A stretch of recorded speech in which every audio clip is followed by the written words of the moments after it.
Okay, now we're back live streaming again. Richard, can you address the elected members then, please, on that issue in terms of the Thornbury development query? Yes, thank you for that. We've entered into a development agreement with the owner of the Thornbury property in Bond Road to address the stormwater issue that's been around for quite a number of years. And in that agreement, we identified works that were to be applied. There were a stormwater swale, a pond, and purchase of land to provide those that infrastructure. We included in there also, because we couldn't commit council to future works, that there would be best endeavours to include it in the draft annual plan 2021 to 31. It was in the very first draft that we looked at, but when we had to look at reducing our long-term debt, that was one of the projects that was delayed because the developer at that stage was not proposing to do anything, or the landowner, I should say, was not proposing to do anything. And so I felt that it was a project that we could delay. So that's what's occurred here. Developer is now, through their submission, suggested that they do now want to develop. So I need to catch up with them and just better understand what their timeframes will be and what the funding mechanisms might be. The costs involved are in the order of a couple of $1 million, so quite substantial. So we need to work carefully through that process. Happy to answer any questions that the committee might have. Thanks. Thank you, Richard. Claire has a question for you. Yeah, thanks, Richard. Just an assurance then that you're willing to work with the property owners, and so their concerns, like that, I think they were worried that the council was just sort of reneging on the deal, but that was, you know, you've said it was because you understood the timing had been pushed out, but now that you realise that they do want to do something in the short term, or to find out from them exactly what their plans are, and then make sure it's appropriately funded. So really just honouring the agreement. Certainly, there was never any intent not to honour the agreement. It's an assigned one. The chief executive signed it. They've signed it. We've got a commitment to give effect to it. It's just a matter of when and how that occurs. And thank you. You're comfortable with that assurance, yeah. Any other questions for Richard on this one? It seems pretty straightforward. Thank you for clarifying that one, Richard. Certainly, the submitter did suggest that there was a renege, well, quite blatantly said there was likely to be a reneging on that agreement. So thank you for clarifying that for us. So I think now we're going to break for morning tea, and we shall return at 11.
That's all good.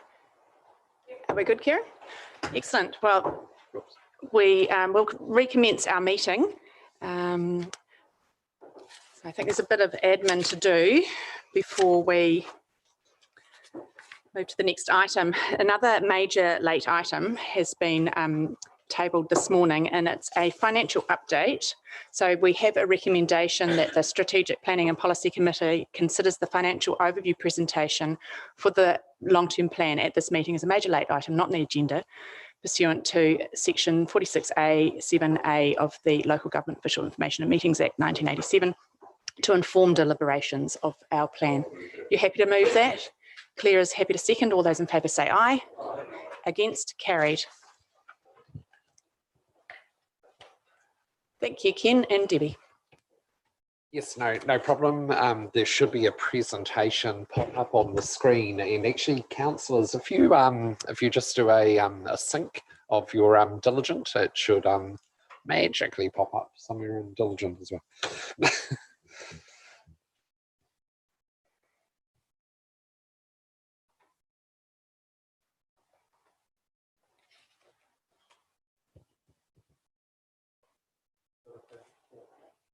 Actually, I'm not sure what appendix it is, Roger, but if you look at the screen here, that's so financial update at commencement of deliberations for today's date. Okay. All right. Okay. So look, this is this is I guess a pretty important update because Deborah's done a lot of work behind the scenes on the numbers. Some of the stuff that we that I certainly talked to you about on day one, Tuesday. She's fed a whole lot of that stuff into our model, and we have got some refreshed numbers for you. Okay, and I guess pretty important that you understand these numbers before you commence deliberations. Okay, so for some reason, oh yes, that is moving on. Okay, so just covering off, we'll just quickly do the recap again. I know you've seen it many times, but let's just do that again. I'll just refresh you again on the changes since the opening of consultation. None of that stuff is new. Neither is how we've managed the growth costs. That's not new, but again, I will just work you through that. And then we're going to talk to you about because some of these changes since the start of consultation could have had a very significant impact on the level of rate increase. But the work that Deborah has done has very, very significantly mitigated that. So we want to tell you about that. We'll show you the numbers where we're at in terms of capital expenditure, in terms of borrowing, in terms of rates increases, etc. And then we just need you to be well aware and in fact actually resolving on the consequences of those mitigations. Okay, so we'll work through this over the next 10 or 15 minutes, but just bear in mind we'll be taking you to a recommendation for a resolution. Okay, look, you people are very, very familiar with what we went out to our community with. So that was OPEX over 10 years of 1.16 billion, CAPEX of 832 million, in total $2 billion program of spend over the next 10 years. Debt levels peaking at year 7 at 304 million. And an average 10-year rating impact of 1.8%, with that being a little bit front-loaded, higher increases certainly in year 1 and 2 of 4.1 and 4.2% respectively, and then in the later years, much lower to get that average of 1.8%.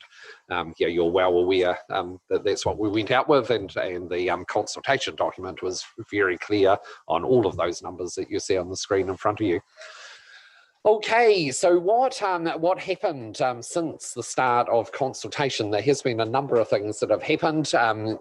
Councillors, you were aware of this. In fact, anyone in the gallery and zooming in is potentially aware of this as well, because there was a financial update like this on Tuesday, where I talked about most of the matters on the screen in front of you. Okay, so we certainly acknowledged that there has been quite a significant significant deferral of capital projects from the 2021 year. And in fact, that in our February forecast, so bearing in mind around about the time or very soon after the time that we went out to consultation, we had a shift of $35 million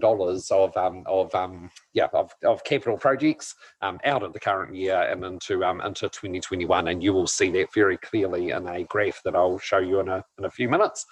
We have talked, and I certainly talked on Tuesday, about some additional growth-based project costs. So quite significant increases in land costs, particularly in that Cambridge North area.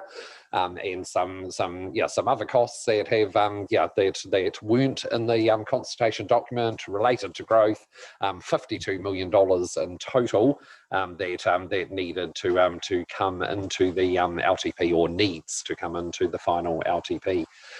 We talked as well on Tuesday about the fact that that we are required to do a revaluation of all of our infrastructure, so all of our roading assets, all of our water and wastewater and stormwater assets.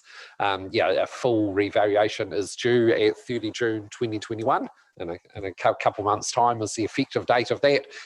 Last week we received figures back from the valuers, and whereas we had relied on Buell forecasts in terms of increases in asset valuations and what the depreciation impact of those was going to be, what has actually transpired, and that we just became aware of just very late last week, is that those revaluations are actually significantly higher than those Buell estimates, and therefore the amount of depreciation that we need to fund is significantly higher as well. So that that was a major impact thing, and something that we talked about on Tuesday.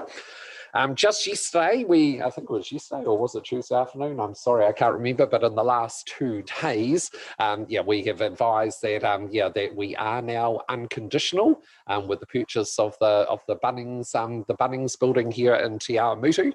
That building was bought for the express purpose of Te Arawai being developed in the Bunnings building, rather than in the previously intended site of a totally new build on Mahoe Street.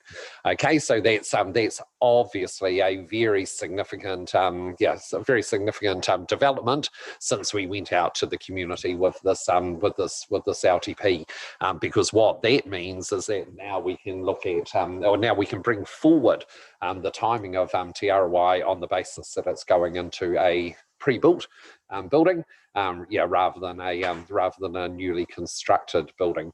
Okay, so that's that's obviously a significant change since consultation. The last one we actually haven't had the chance to brief you on, councillors, but very exciting news is that that we've now reached our year 1 growth target. Okay, so so we were obviously in the LTP looking for growth during this current year, so that growth would come through and obviously shelter existing ratepayers. And when we last looked at this, and in fact actually at our last Finance and Corporate Committee meeting, we still had a bit of a gap to go in order to meet that growth target, and we actually signalled that. You will, in an agenda this afternoon for Finance and Corporate Committee, see very clearly there that we have actually already now met our year 1 growth target. So we're in a very good place for our rates for next year.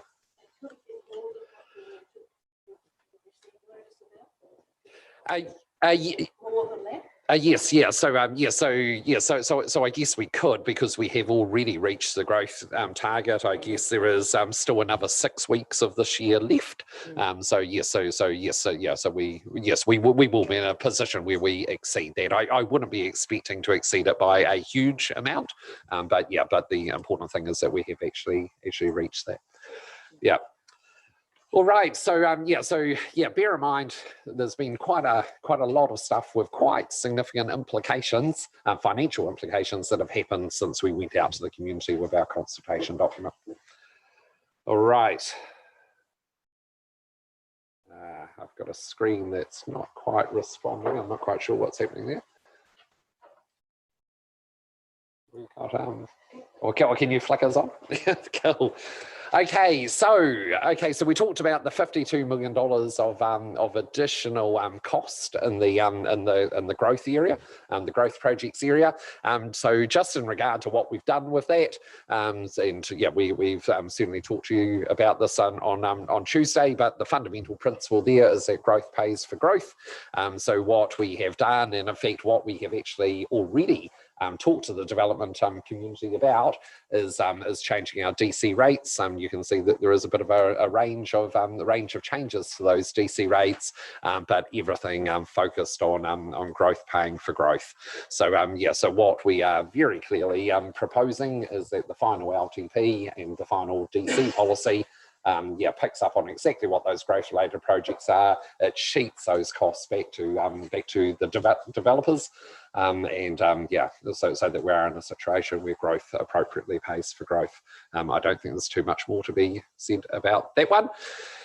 Mitigation of rates increases. So this is where it's very important that you understand this, and I guess I'm going to myself and Deborah will talk to you about these things before we show you the numbers. So we'll talk through what the thinking is, and then we'll show the numbers that reflect this.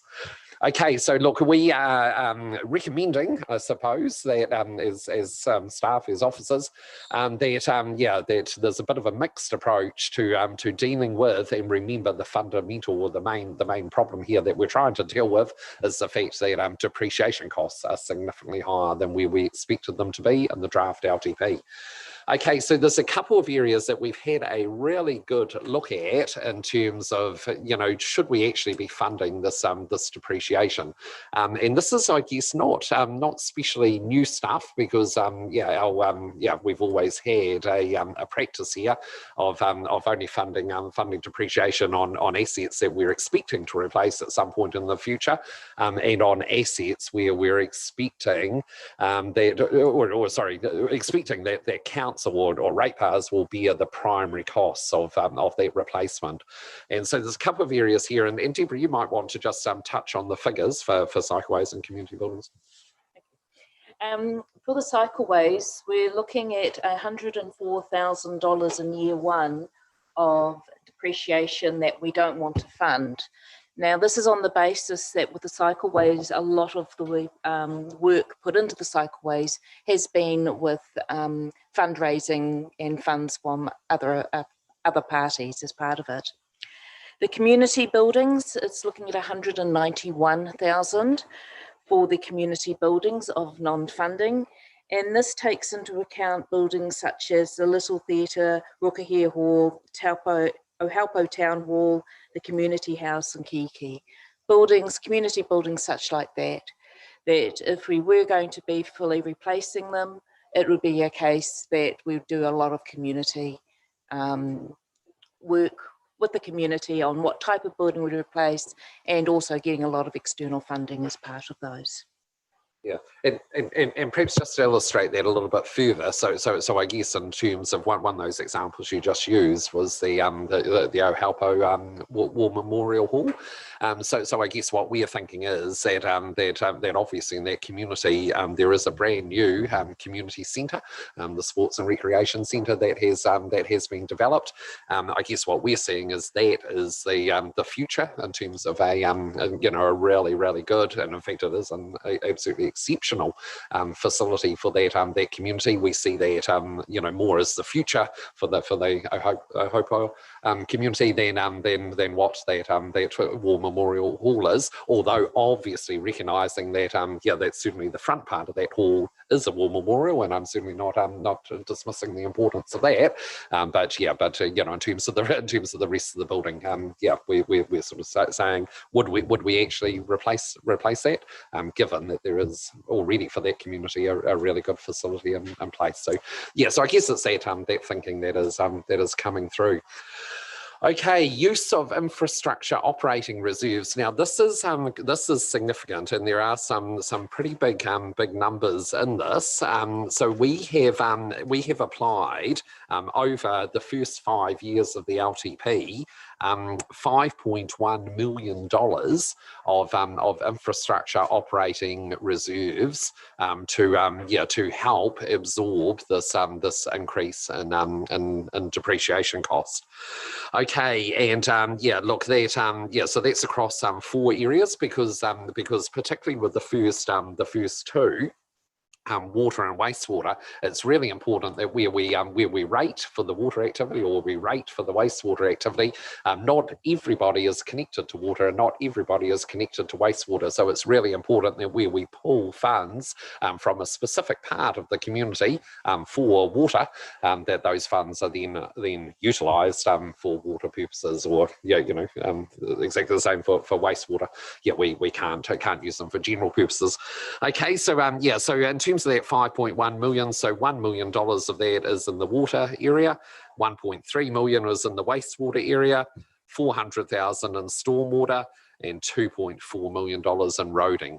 So those reserves were in existence. They are being used for those relevant areas, and we are utilising those reserves, those operating reserves, to pay for operating expenditure in the form of increased depreciation. Deborah, I don't know if you wanted to say anything more about that. I'd just like to clarify, I hope we're not clearing out those reserves completely, that you're still comfortable with the amount that's left in those reserves, so that if we have unexpected operational issues coming up, that we're not leaving ourselves exposed to higher risks in that respect. And I'm not arguing with it. It's a good approach to help smooth the costs, but are we being prudent on it? Yep. So councillor, that's a really, really good question. So with these operating reserves, and they are the operating reserves, not the capital reserves for the infrastructure, these have been built up over multiple years through savings made in those areas, or in the case of wastewater, where we have rated for in advance to do major work in, say, the wastewater treatment plant. There is still a little amount left in the reserves. I've taken the balance as of at the beginning of this year. So we still have whatever movement occurs in this year, and there is still across the 4 reserves at least 400,000 across the 4 reserves. So it is used up a lot to enable us to fund for the larger value of depreciation that's going to be hitting those areas. But I have not cleared everything out based on what we have at the moment. Yeah, but councillor, it is a very good question, because I would say that we are obviously a bit more exposed to risk going forward. We have cleared a big amount of the buffer that we had previously had. So what it means is that going forward from here, we are more if unexpected costs arise, we would have to look to borrowing, or we'd have to look to increasing rates. And in fact, even in looking to borrowing, obviously what we're talking about is increasing rates to obviously service that borrowing. So so we don't as a result of this decision, if this does become the decision, we will be more prone to having to look more to rates in the future for unexpected circumstances. So you need to be mindful of that, and in fact that is very, very relevant in a few slides time, where we actually say to you, look, are you happy with the prudence of this? I guess on the I guess on the opposite side to that, you know, a pro for doing this is that, that really, if we've got, we've pulled in money from the ratepayers, obviously, you know, we pulled that in for these specific purposes. I guess we should be looking to utilise that money that's come in from the ratepayers before we go to them asking for more. So so I guess you know, there is you know, there is a very clear you know, very clear reason for actually using the money that we've already got available to us, rather than going back with higher increases than what we signalled in the draft LTP. Yeah, well, thanks for that. It's good to know that the reserves haven't been cleared out completely. I'd really appreciate with the wastewater reserve, like to have a bit more information, because I'm conscious of exactly what you said, Deborah, that we were really anticipating some significant increases for wastewater users with the upgrades that we know are coming. So it'd be good to know that if you're able to do some forecasts on what the impact of that might be, you know, like, because we won't have that reserve in the wastewater reserve, that money in the wastewater reserve, are we looking at some pretty significant increases in future years when those new infrastructure facilities actually come online? In answer to the query, the LTP budgets for the operating costs each year to be met by either fees and charges or by rates. I have not done the individual types of rates, but we are going to be looking at some high costs going forward, increases in wastewater. In the first year alone is solely because of the increase in depreciation on the valuation. We have, when we were rating for money to go into the reserve in previous years, we have actually used quite a bit of that for items such as the desludge of the wastewater treatment plant, with the timing of a new treatment plant being pushed out further. So we've already used some of that funds for specific reasons. Okay, so just returning to the screen. So in terms of mitigation, mitigation mechanisms that we've used here to soften the impact, like say, particularly in relation to the depreciation costs being higher than we expected. So there is also the use of the cash surplus. Okay, and I guess this is again very much the principle that we've got ratepayers money, we've gone to the ratepayers, we've got that money in, we haven't actually needed that because there's been savings, or you know, there's been extra growth or whatever, and we've generated cash surplus. I guess our practice at Waipa has always been to return the benefit of that cash surplus back to the ratepayer as quickly as possible, in the form of reduced rating requirement.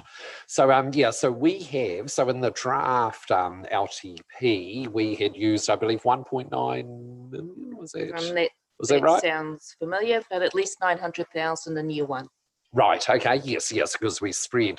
So we had a cash surplus. We spread that over the 2 or 3 years, 900,000 in year one, and I think I think some smaller amounts in years 2 and 3. Okay. So we did that with 1.9 million. We thought was pretty much what the cash surplus was, or what it would be at the end of this current year that obviously we've still got another 6 weeks of. So we have had another look at the cash surplus and exactly where we are right now after our February forecast, and we believe that potentially there is another $540,000 on top of the 1.9 million that we've already used. So Deborah, and reworking the numbers that you're about to see in a few minutes, has basically applied another $540,000 of expected cash surplus coming out of this year, and to give that benefit back to the ratepayers immediately. Okay, so that's coming through as well, and then the final thing I guess that we have done is has restored the growth rates to previous expectations. So I guess I guess there's always a certain degree of caution in terms of growth rates. Just to be sure that any growth rate we anticipate we actually do achieve.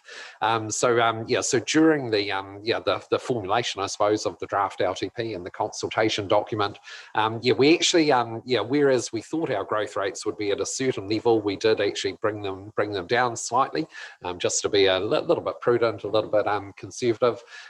We have decided that it is appropriate just to push them up. I believe 0.5% a year in year 2 and in year 3. Yes, yep. So we pushed them back up by 0.5% in year 2 and 3.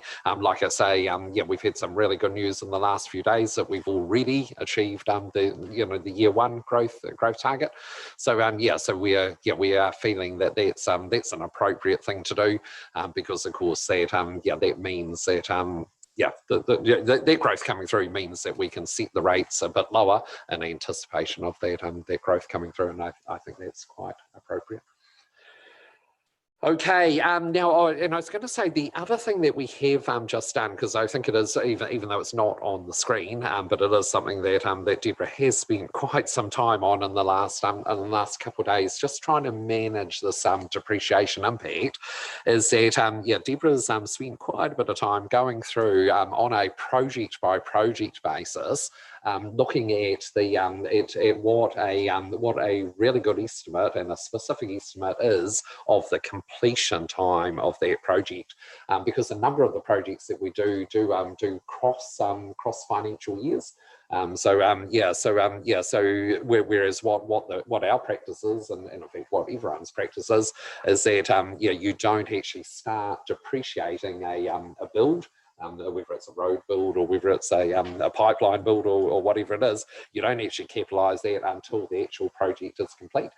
So you've spent a lot of time, Deborah, just going through project by project and actually putting quite specific completion dates on projects. Now we know that won't we know that they won't always pan out. In fact, it won't pan out. It is just an estimate, but we think that that's actually a much better estimate than what we had before, which basically saw it start depreciating when the spend was complete. Yeah. Or as the spend happened, and in reality, that won't be the case. So we think we've got a much better approach. Yeah.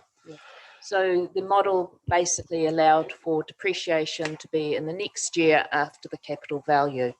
But as we said, we've got quite a few projects, 3 years taking to do the work.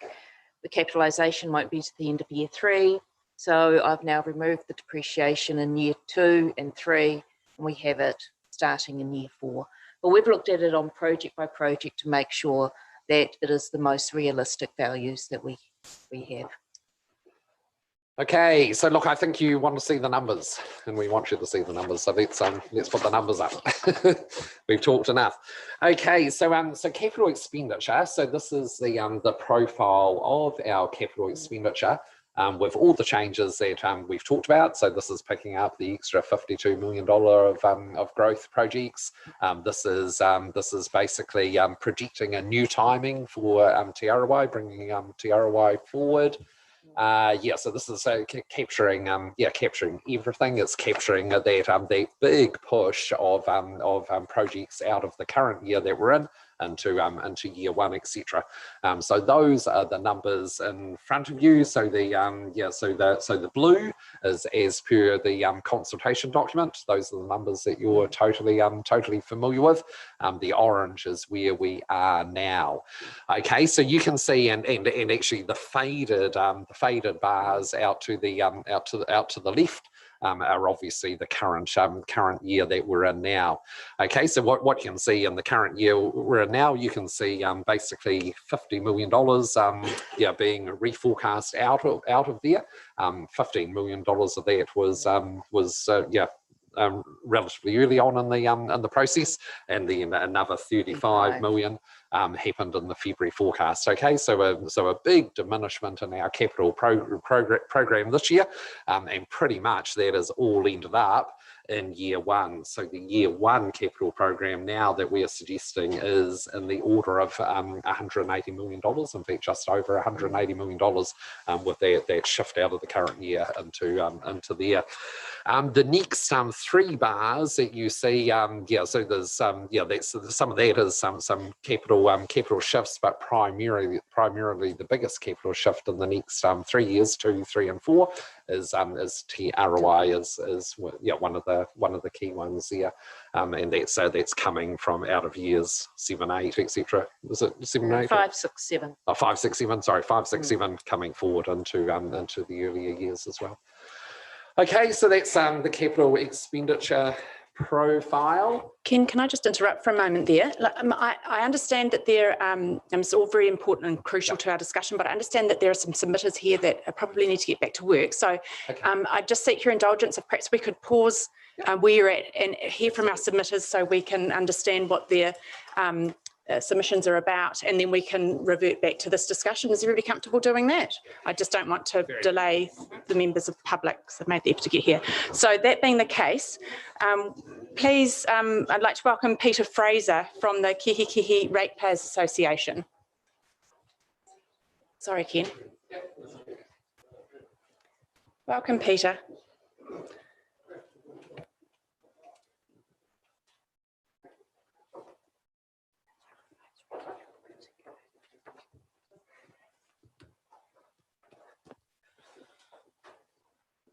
Morning, Susan. Good morning, councillors. Good morning, staff. I'm here representing Kihikihi residents and ratepayers this morning, and I have, at last count, 18 people supporting us over in the side there. So thanks, guys. Yeah. So over 70 Kihikihi residents attended the presentation by 3 councillors and 4 staff at the Waipa Council's long-term plan 2021-2031 consultation document on the 14th of April. The presentation was professionally delivered. However, the big issues in that plan did not address any of the concerns of the residents of Kihikihi. There was consensus that once again, Kihikihi had been left out of Waipa's planning document. There was nothing in the plan for our village. Like most of Waipa, Kihikihi is growing with infill housing and new subdivisions at a significant rate. This increase needs to be properly catered for. As a consequence of the feelings displayed by numerous attendees, it was mooted that those who wanted input into a joint community submission attend a further meeting the following week. On the 21st of April, 30 residents turned up to that further meeting to work with the Kihikihi Residents and Ratepayers Committee to list projects they would like included in Council's plans. The meeting was attended by Councillors Gow and Barnes, who along with Gina Scott, Kirsty Downey and Dawn Ingalls from Council answered any questions attendees had. Councillors and staff then left, and those present tabled 84 projects and requests. The list was then compressed by our committee, and I now wish to present that version. Starting with tourism and history, the Alpha Hotel and Star Hotel are in a disgusting state, both of them, and we would like council involvement to contact owners and requesting that they be made attractive, demolish or refurbish. It is an embarrassment to the area. There is also concern regarding the state of the boarding house behind the Alpha Hotel, which in fact is inhabited. We need to investigate the origins of street names and the appropriateness of them in Kihikihi. We need to develop the historic sites further. They are important to New Zealand, not just for Kihikihi.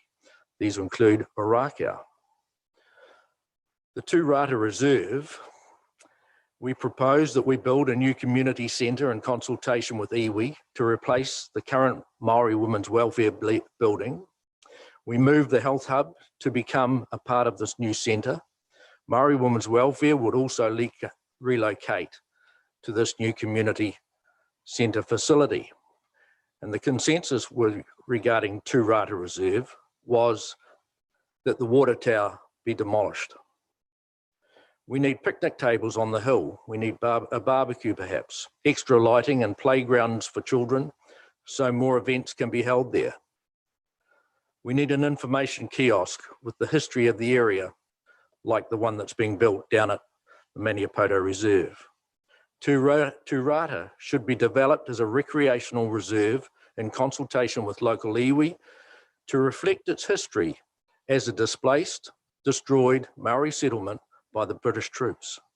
New signage for Tūrata Reserve to correct the incorrect use of Rata 2. Domain and the sports ground. Due to the prohibitive cost of repairing the current grandstand, there was overwhelming consensus at the meeting to demolish it and replace it with a new sports centre at Kihikihi Domain. Local Rotary and Lions would like to be involved in the demolishing of that and try and retain any timbers and materials from that grandstand if it was demolished so they could be reused. The Domain and Sports Ground needs a pump track or a skate track. And we propose that council looks further at purchasing more land for the equestrian eventing at the Domain. There's potential for a caravan park, and this could add extra income for the Domain. Playground, picnic areas, barbecue perhaps. Completed walking track, currently not fully completed. A pretty heady idea, but undercover turf field. We don't currently have one in Te Awamutu. A fitness course around the Domain was another thought. The Kihikihi village. We would like the Kihikihi clock to be repaired, as clearly it has become a laughing point in Kihikihi, and the huge majority of it at our meeting were in favour of it being restored. Health and safety concerns stopped the clock being wound after how many years? Currently, Kihikihi is in a time warp. It's 1:30 there. The infrastructure in Kihikihi. We need council to address the following infrastructure issues. Major concerns from residents about vehicles speeding in the community, including trucks. We would like council input into measures to address this. Improve parking on Putika Street beside the school. Currently it's dangerous and there is no school side curb or parking spaces for teachers and parents. It's dangerous with school traffic parked on both sides of the road there. We're finding problems with heavy traffic using Oliver Street, and it's a major concern there. Curb and channeling in Putika Street, Bryce Streets, Holtane Streets. We've been talking about curb and channeling in Kihikihi for as many years as I've been there. We believe the work in Holtane Street is currently being budgeted, but that needs to be a priority with the new subdivisions going down there. Footpaths in Kihikihi, we need more. We need traffic calmers on intersections of Herbert and Rolleston Street to try and slow traffic down. We've got huge traffic flows to the Domain. We need better lighting right through Kihikihi, but particularly in Dick Street and Kihikihi Road between the golf course and Kihikihi. There have been safety issues for children on the main road. Slow down measures on Flat Road to slow trucks down, and we need to rebuild Flat Road to widen it to reflect the modern traffic flows. We need council to investigate other options to get heavy traffic off Whitmore Street and Lion Street. Residents are concerned that stormwater systems are not kept up with development. They have not kept up with development, and there is flooding and floodwater flowing onto roads and properties. Parks and playgrounds. The John Rochford Park, we need to convert to a playground, and we need seating, tables and swings. Marahupara is a low-cost, natural and eco-friendly playground, been mooted that we work with iwi and Auckland City Council and look at the potential for that in Kihikihi. The Cycleway. We love the Cycleway between Te Awamutu and Kihikihi, but it's never been finished, and it was meant to end, currently it ends at Herbert and Rolleston Street, It needs to connect to the domain and the Rewi Maniapoto Reserve, which was mooted originally. And we're now finding that a lot of cyclists aren't using it because they're on road bikes, and it's not working that well. So we're suggesting that council look at concreting it, the same as we've got in many other walkways and cycleways around the area. Other areas of concern, there's a strong community feeling for Kihikihi to be recognised as a separate entity, distinct from Te Awamutu for future community representation. Due to the significant Maori heritage, the feeling from the community was that Maori signage should be investigated too. Major concerns were raised regarding the strong smell emanating from 2 sewage pumping stations on Herbert Street.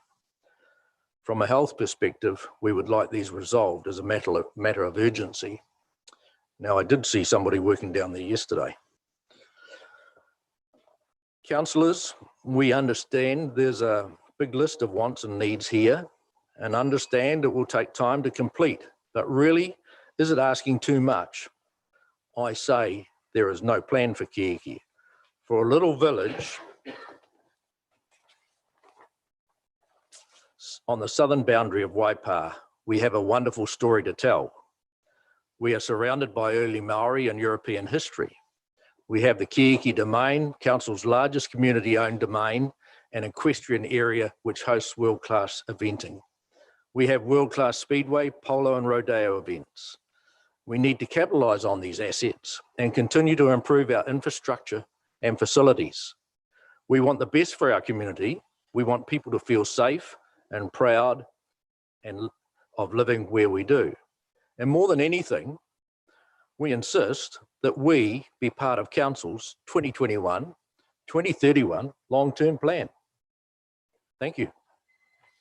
Oh, thank you so much, Peter. Does anybody have a question? I'm sure there will be questions of Peter and his organisation's submission, or at least comments. I know Hazel's dying to say something. Well, of course, thank you, Peter. And I'd say that, Peter, you have reflected the community's feelings very accurately. In fact, I actually thought you tempered it all down a bit, because we did have some fairly explosive meetings to get through, and our staff noted this as well. And congratulations, Peter. That's all put there very succinctly, understandably, and it's now up to us to take on board what you have said, and that we actually find not only a place for you, but we actually start to recognise that Kihikihi will not be left out in the future, or you'll face this again at the next round. So thank you, Peter. Thanks, Hazel. Thank you for your interpretation. Thank you, Hazel. Does anybody else have any other questions of Mariata?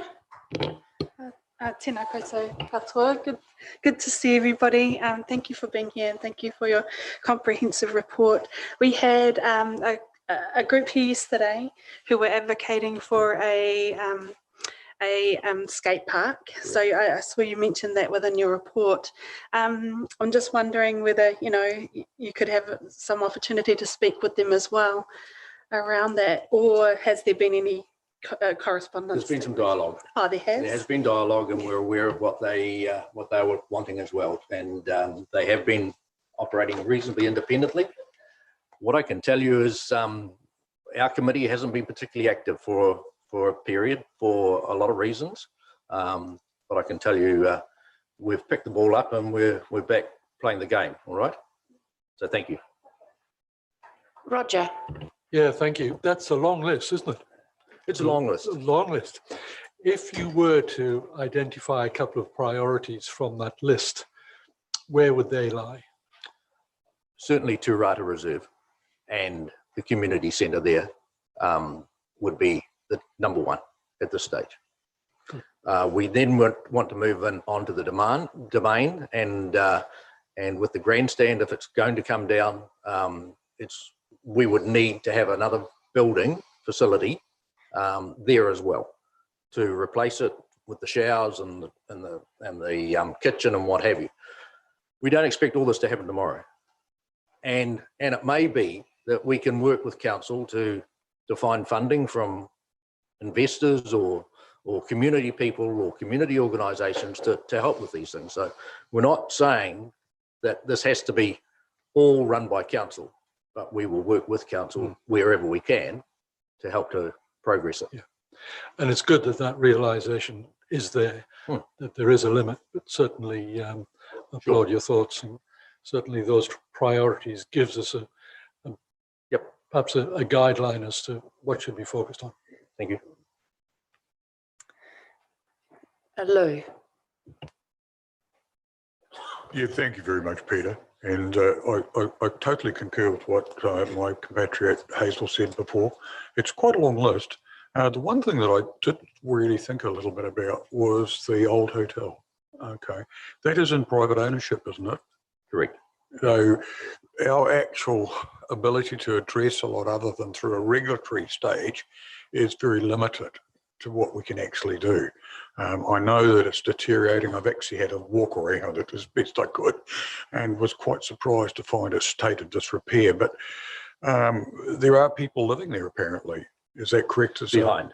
Behind it. Yep. Okay. Because this is something that I just wondered whether it was a health and safety issue or something along those lines, but we could only deal with that, as I understand it, through a regulatory rate, because as an owner, it's not our building and it's they're ratepayers in their own right, so we'd have to deal with them as such. Sure, and I think that's where we're wanting council to help where they can. It's we're aware of the issues. The problem is that it's a historic building, and for anybody, you know, what do you do with a historic building when you haven't got $5 million or to start to do it up, you know? And then if you did, you'd never get a return. So, Mike, and then Liz. Yeah, thanks, Peter, for your presentation. Hey, I note that there's some speeding, and you need some traffic calming measures in Kihikihi, and I'm just thinking, though they're temporary, the Streets for People project that's been running over in Cambridge, I know on one street alone, several of the traffic calming measurements have been taken out, and they're probably in storage somewhere. So it might be worth, I mean, they're only temporary sort of things, but they obviously work. Yep. They might have their downfalls as well in terms of noise, but it might be worth talking to staff about what's going to be used with some of those that aren't being used at present, just as a just do it sort of thing. thank you, Mike. Thank you. Liz. Thank you, Peter, for your presentation. So you're the current chair of the Residents Association. Would you say now going forward you're going to have regular meetings? You'll have a strong core group, because what works really well in my experience is when a community wants to get projects done. It's a great relationship to have, strong community, strong council working together. So are you quite confident you'll have that from your association going forward? Absolutely.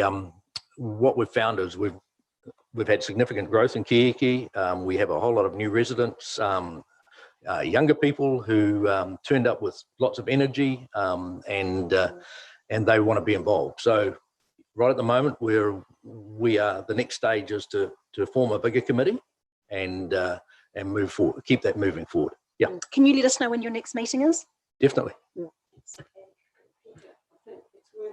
Worth noting, because I've noticed this going through a lot of our presentations, is that practically every organisation in Kihikihi has a representative on that committee, and quite a few of them are here today. Thank you. Mariata, do you have another question? Just one last question from me.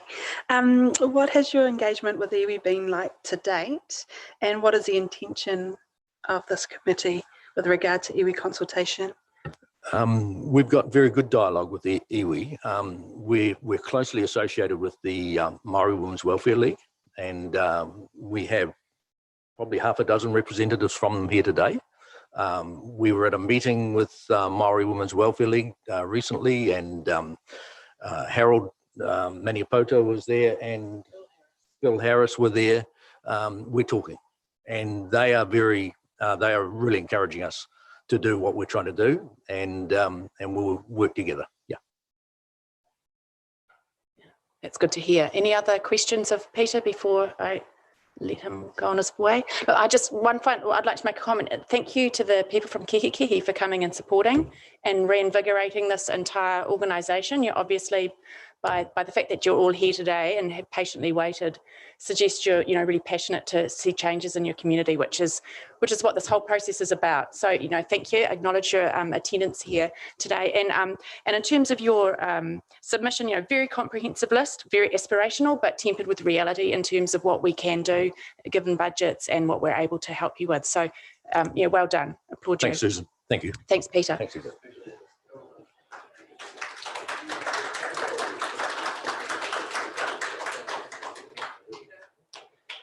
So our next submitters have been very patiently waiting, Jan and John Mandino, and they are appearing for the Te Awamutu to Pirongia Shared Pathway Promotion Group.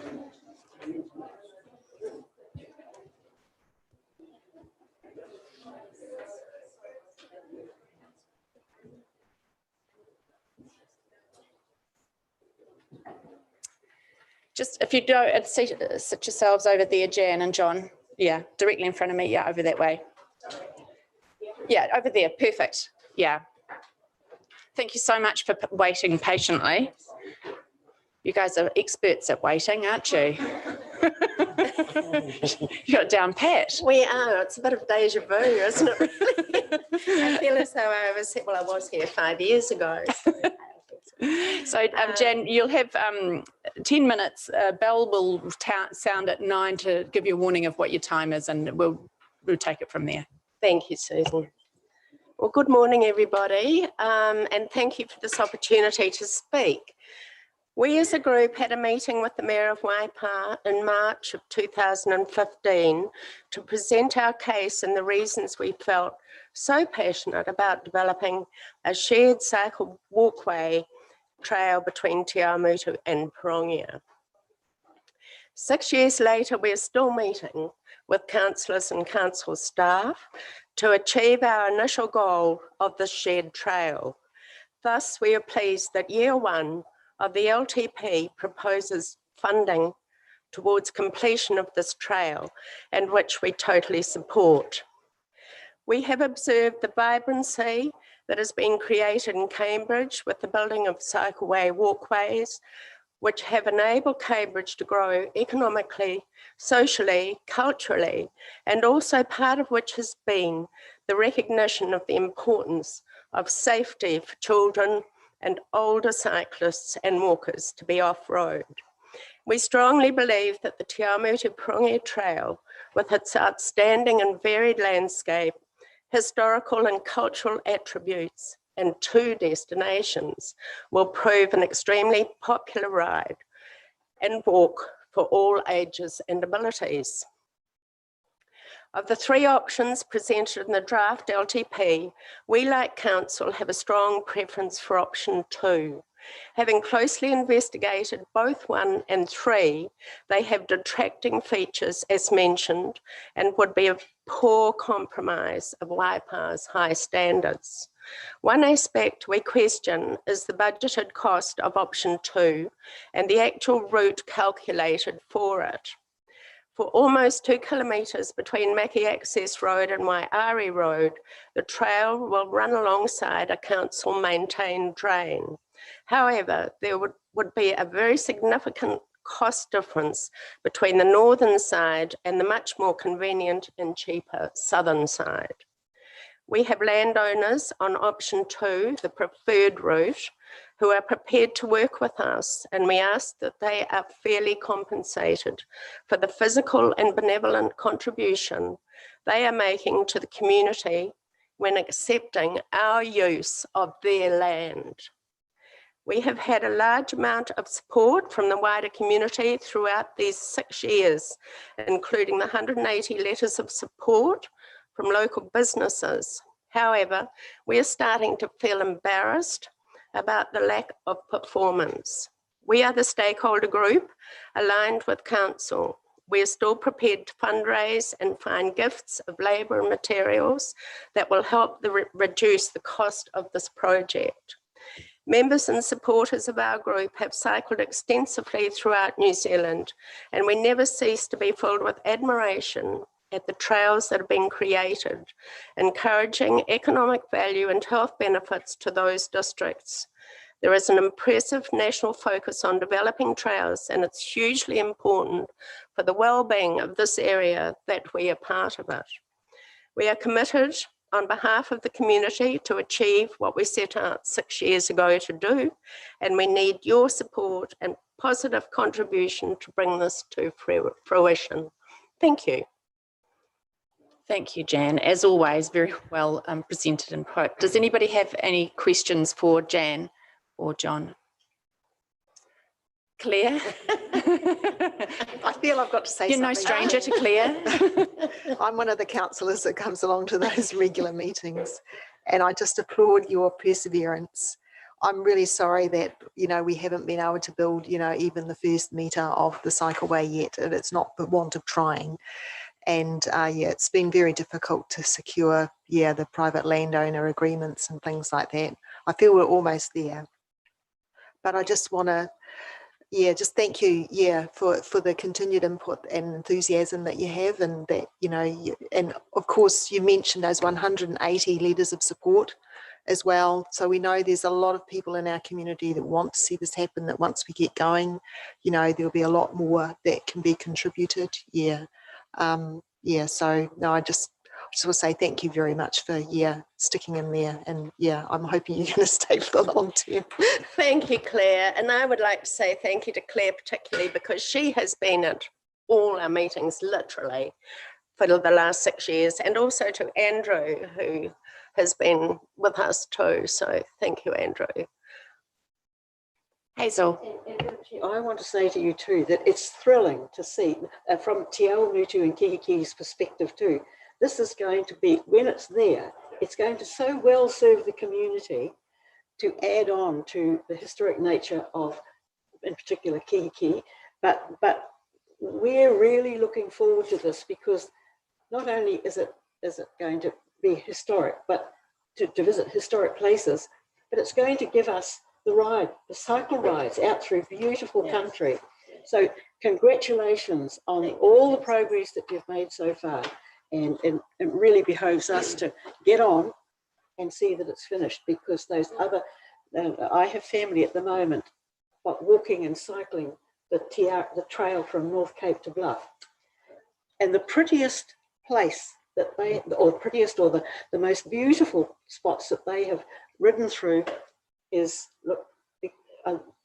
other trails exactly like you're trying to produce there too. Right. So I know firsthand that this is going to be fabulous when you finish it. So thank you for all your energy, your stickability, and your hang in there. And thank you. Well done. Thank you. Lou, then Jim. Thank you very much for your presentation. We've had a couple of presentations on this, and my question is particularly about those other presentations. And what is your thoughts of a direct route on the highway from Te Awamutu, share cycleway with the actual road from Te Awamutu to Parongia? On the road. Yeah, on the road. This is one of the things that have been presented to us, right. And I think it has to be asked. Well, we believe that that's not a safe route. The traffic particularly is quite quick on that road. It is. And what we're trying to achieve is a cycleway that would be really suitable for families, for children, and for older people. At the moment, around Te Awamutu, there isn't anywhere for them to really ride except for the Kihikihi Trail off-road. And that's really was one of the driving forces for us when we go away and we see the trails that are being built in other areas. And we just feel we need to have, and when we have this beautiful scenery around us and all these wonderful heritage sites and you know, sort of culturally important areas, that's what we're trying to achieve. We want a trail also that has a point of difference. It's not just another bike trail, it's got all these lovely aspects to it. And that's another reason why we want to give people the opportunity to get off the roads and be able to explore what we're offering them. Thank you very much, because I think the current one is not only Lake Naroto, of course, but Yarmouth Bush. Yes. So you will have the ability. Yes. And then you've also got the big reserve as well on the way in, haven't you? Okay, no, that's great. The other thing I was going to ask is the one submitter brought up the question of crossing the road, calming the traffic a little bit on Patarangi Road, which is we're on a straightaway there where Yes. they were worried about the speed we of would traffic. we would need to probably have to cross that road unless there was an underpass or a overbridge. But I mean, lots of trails have very busy roads that they need to cross, and it's done in a sensible, secure as it can be way to get people safely across. So we assume that, you know, that would be the case for us getting across Patarangi Road. But Patarangi Road in itself is another very busy road where traffic really, you know, speeds along, and we want to get off that road too. So that's why really our preferred route is the option 2 through the farmland and so on. So, yeah, making access, yes. Which would actually increase the value of the ride a hell of a lot. Just the getting through that area will just make it a really a good route.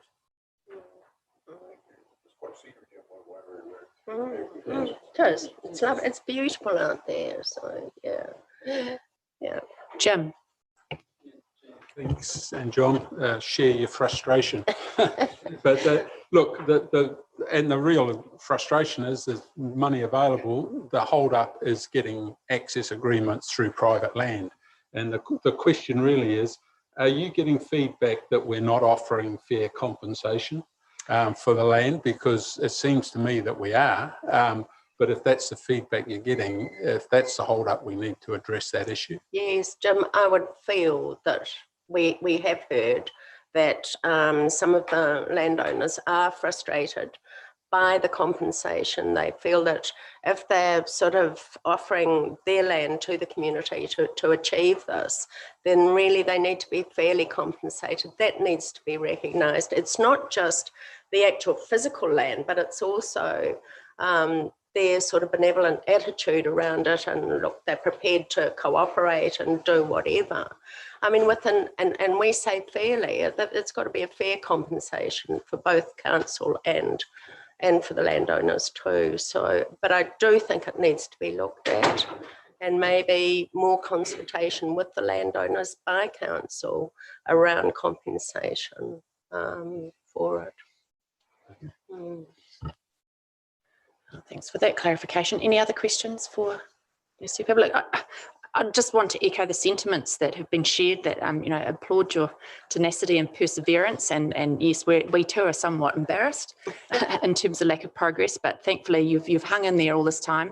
You know, it ticks a lot of boxes for us as a council. You know, this whole LTP process in particular has highlighted activity. You know, we're wanting people to move. It's something that we're trying to do our best to promote in the ways that we can. It improves the connectivity between two settlements, and showcases those cultural and heritage sites, you know, which is so lots of boxes being ticked. So it's definitely something that has support in a notional sense for around this table. So thank you for your perseverance and your submission today.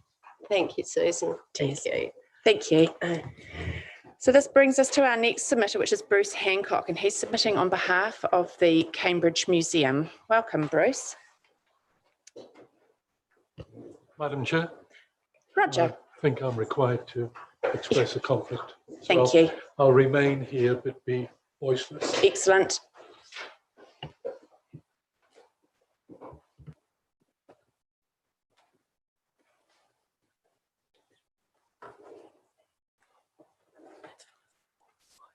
Thank you. Thank you very much for hearing us today. I take it this mic's on, is it? Yes, it is. And my apologies for the lateness of bringing you to the chair. No problem. I've seen the 4,000 pages that I have to go through in 3 days. 4,504 now. It gets bigger each day. I have a lot of sympathy for you. Thank you. My name's Bruce Hancock. I'm the current president of the Cambridge Historical Society. And I have with me today Catherine Parsons, the museum manager, and over here Jeff Nobes, our treasurer, and my vice president Nigel Salter. You'll have to put up with the grey hair or lack thereof. It just comes with the territory.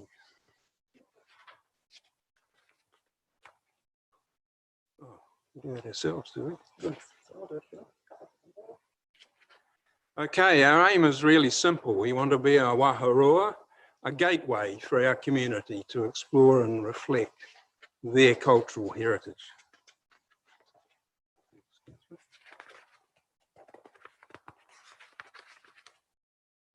We've made a lot of progress over the almost 5 years since we took over the running of the museum. We feel we've got a deeper engagement with our community through exhibitions, events, talks and online resources. You'll see on the right-hand side of that picture our latest exhibition in the museum, Fire, which has been presented for 12 months in collaboration with our fire brigade. Quite an important part of Cambridge's history. Online, we've got a substantial website which has been heavily upgraded, and we have an app which is being extended to shepherd people in walks around the town. We're developing learning experiences both in the museum, which is rather small for that purpose, for more than about one classroom, and with school visits where we can talk to quite a lot of people, taking quite a heavy demand on our resources. We're developing partnerships with other community groups, and we've worked particularly well this year, I believe, with the library over the Heritage Month and other things. We managed, despite COVID, to increase our visitor numbers year on year. With assistance from council, which has been really greatly appreciated over 2 years, which partly because of COVID and because we were turned down last year, we've extended where we're going to extend over 3 years. The collections project is really important, and we've made some absolutely good progress. We put the container that you can see some pictures of there in place beside the museum at the end of 2018, and it's now about 85% full. To leverage the ability to store in it but get access to it, we've removed about half the shelving out of the collection store on site into that container. We've also in the process been able to go through 2/3 of the extensive collection, sorted it, deaccessioned items where necessary, and stored them securely in a proper environment in the container. It's a reefer container, it's fully air conditioned and humidity controlled. It's the best environment we've got by far.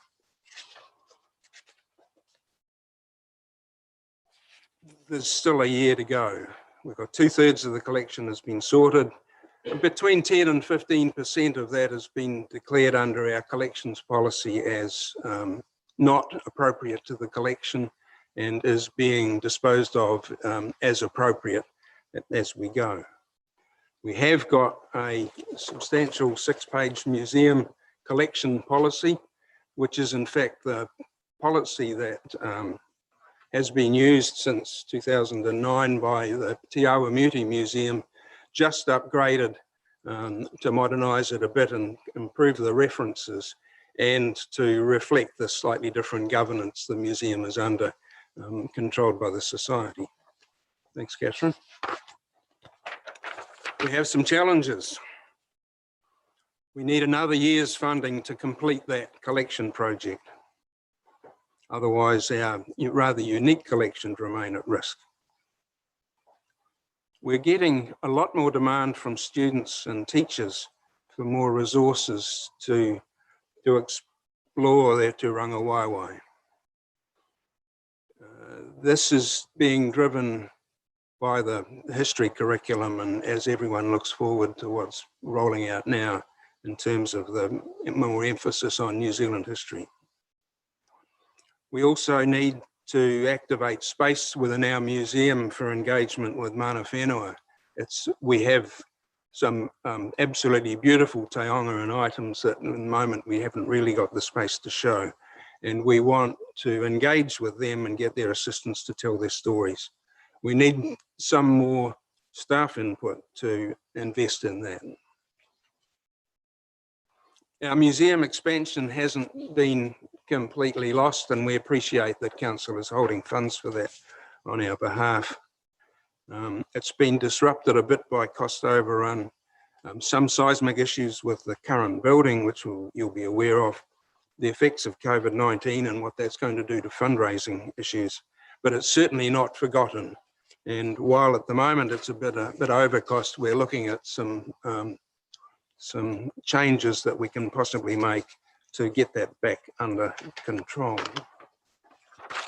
How can you help us? First of all, we recognise the substantial input that council makes to our grant, our current grant, and we endorse the long-term plan proposal to continue that funding. We are requesting an additional grant of $12,000 in this coming financial year to purchase and service another container, which with the experience we've got now, we think will get the bulk of the vulnerable items in the collection dealt with and under proper storage. One of the problems we've got is that most of you will be aware about 2/3 of the collection is sitting right where the expansion is intended to go. So it has to be moved anyway. And so this is a double-edged benefit that we gain. We're also looking for council to consider funding a further full FTE at a cost of $50,000 per annum on an ongoing basis to first complete that collection project, then provide for meeting the identified challenges before. The two main items there are the education and the iwi input going forward. And we see that would be met by at least 2 roles with different backgrounds and experience. Thank you. Thank you, Bruce and Catherine. Does anybody have any questions for these 2 people while they're with us? Claire. Yeah, thank you very much for your presentation.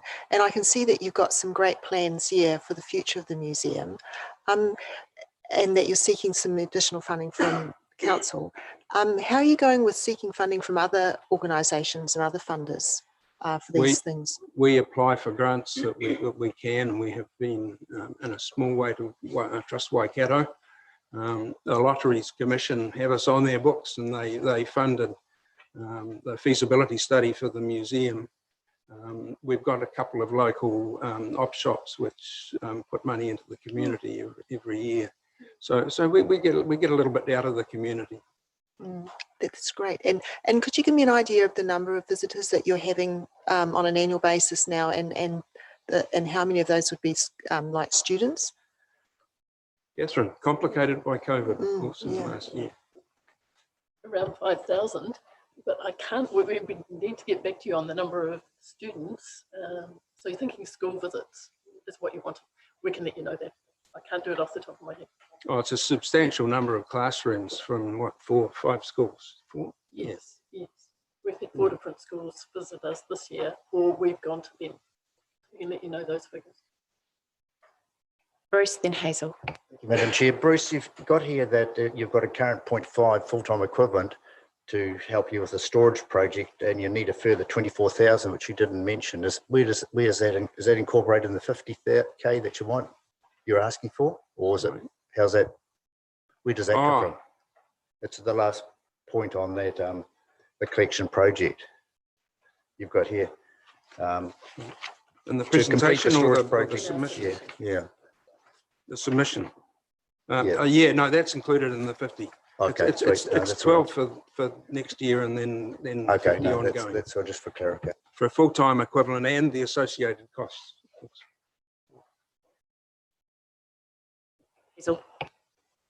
Well done. But is there a relationship between you and the Te Awamutu Museum? Do you share projects and you know, so that you're offering something quite different and there's no double ups happening here? Yeah, we're working on that. There is a collections forum. Catherine will tell you a little bit more about that. Oh, great. So quarterly we are meeting, so it's both Kihikihi, Temple Cottage, Pirongia, and Taumata Museum staff meet for a collections forum on a quarterly basis. So we are sharing knowledge and understanding of the collections in the district. Yes. Great, good, thank you.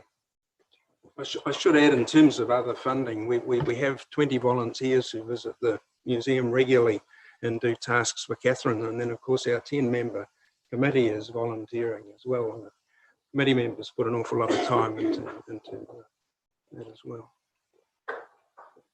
Liz, then Miriata. Yeah, no, look, I thank you both for the effort and the work, the patience you have. I know it's been quite a long journey in terms of, yeah, trying to pull some work together for a potential new museum or an extension to what you've got. But the fire recent display that you did, which both Jim and I attended, was, yeah, superb, and really, really rapt to see that. Actually, I think Cambridge has been kind of looking for new exhibitions, and I really encourage you to continue. In fact, those are the sorts of things I'd love to see in your submission, is the new exhibitions that you might be thinking about doing. So yeah, just perhaps keep us a bit more updated as to what's upcoming, and maybe there's some options around helping with that as well. So the other point I wanted to make was, I see you've had 1,300 DX sessions, which is really pleasing. I don't know what the total volume is that you still need to work through, but it sounds like you're making progress anyway. So yeah, well done. Catherine can talk a little bit in a moment about the exhibitions we've got in our minds that are coming up now, and that's partly why we want the iwi contribution.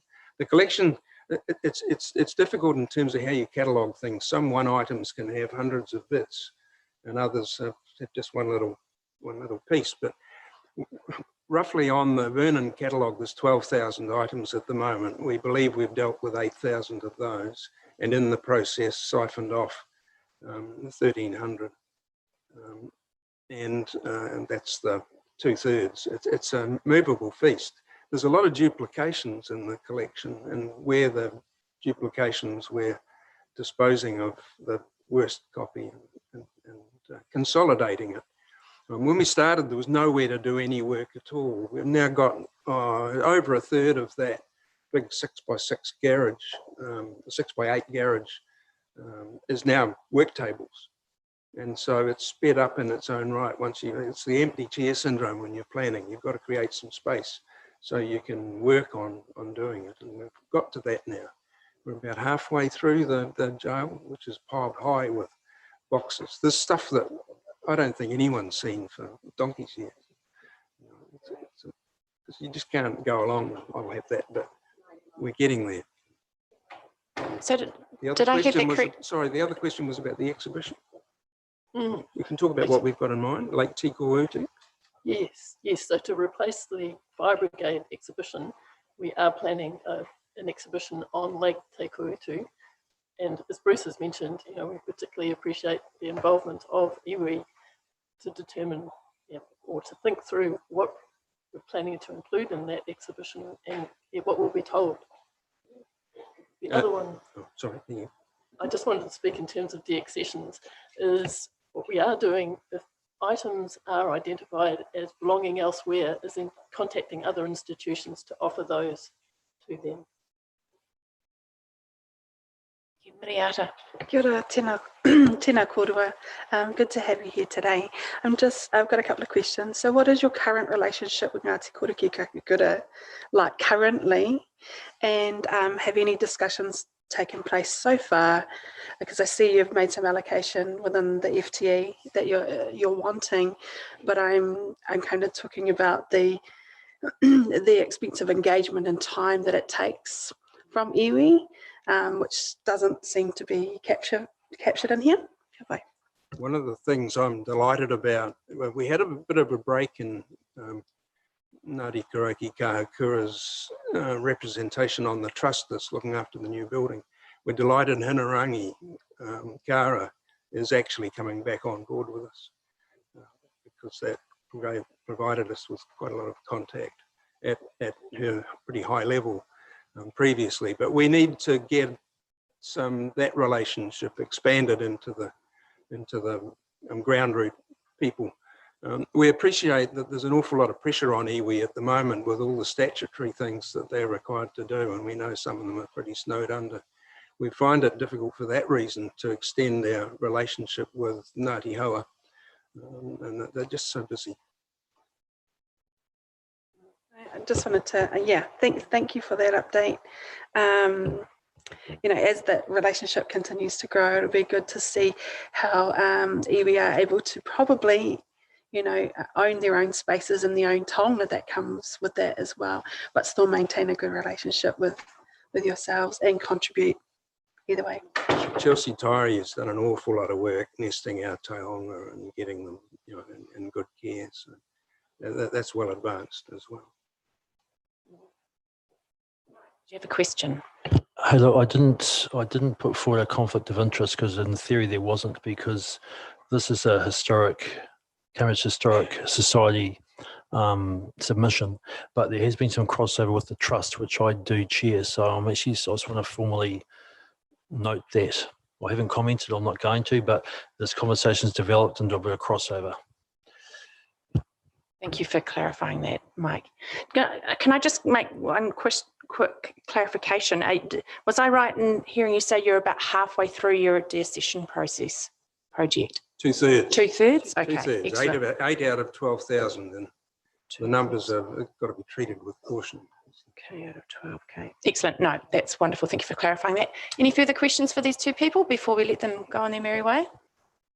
No, look, thank you very much. And once again, very well presented, and certainly a lot of information there for us to have a think about. Great. Thank you so much. And you can leave with the honour of knowing you are the last submitter in this entire process. Well done, team. So we'll break now for lunch and come back. How long do we normally leave for lunch? We'll come back at 1 o'clock, resume at 1 o'clock for our deliberations.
Are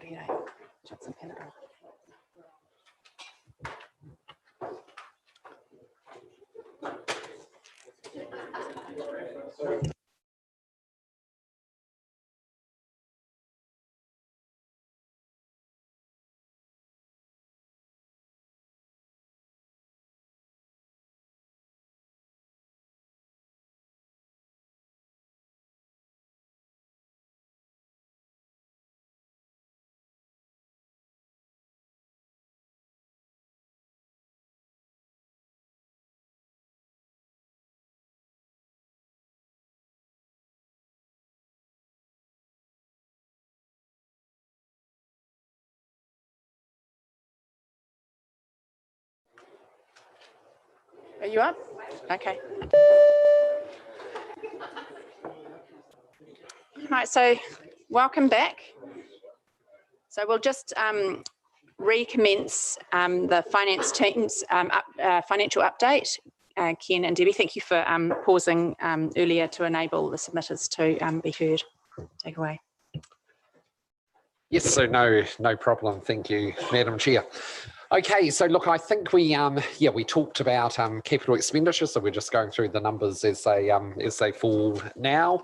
So that really big shift in timing between current year and next year, and the other big shift in the TROI has come through as well, and again pushing actually that's pushing the opposite way. That's pulling stuff from the later years 5, 6, and 7 through to years 2, 3, and 4.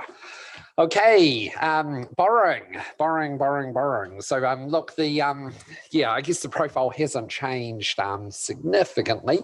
There is certainly some changes there. Actually, I suppose they are $50 million installments up the y-axis. So I suppose it is reasonably significant.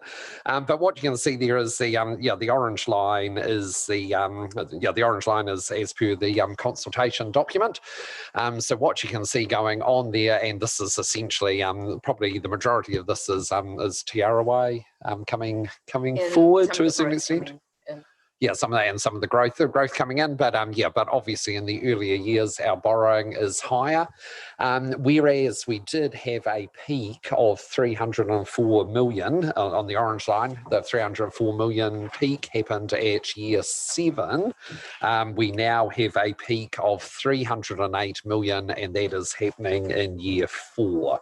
Okay, so year 4 is now the peak. So similar peak, just over 300 million, but it's happening 3 years earlier. So that's really what you're seeing in that graph. You can see there is still quite a significant buffer there, because the very top blue line, the lighter blue line there, that's the debt to revenue line, in terms of what the parameter that we set there at 250%, debt to revenue at 250%. So we're still significantly below that line. So one of the other main aspects with the financials is that I have data entered the TROI, all the movements that's happening with that project coming forward.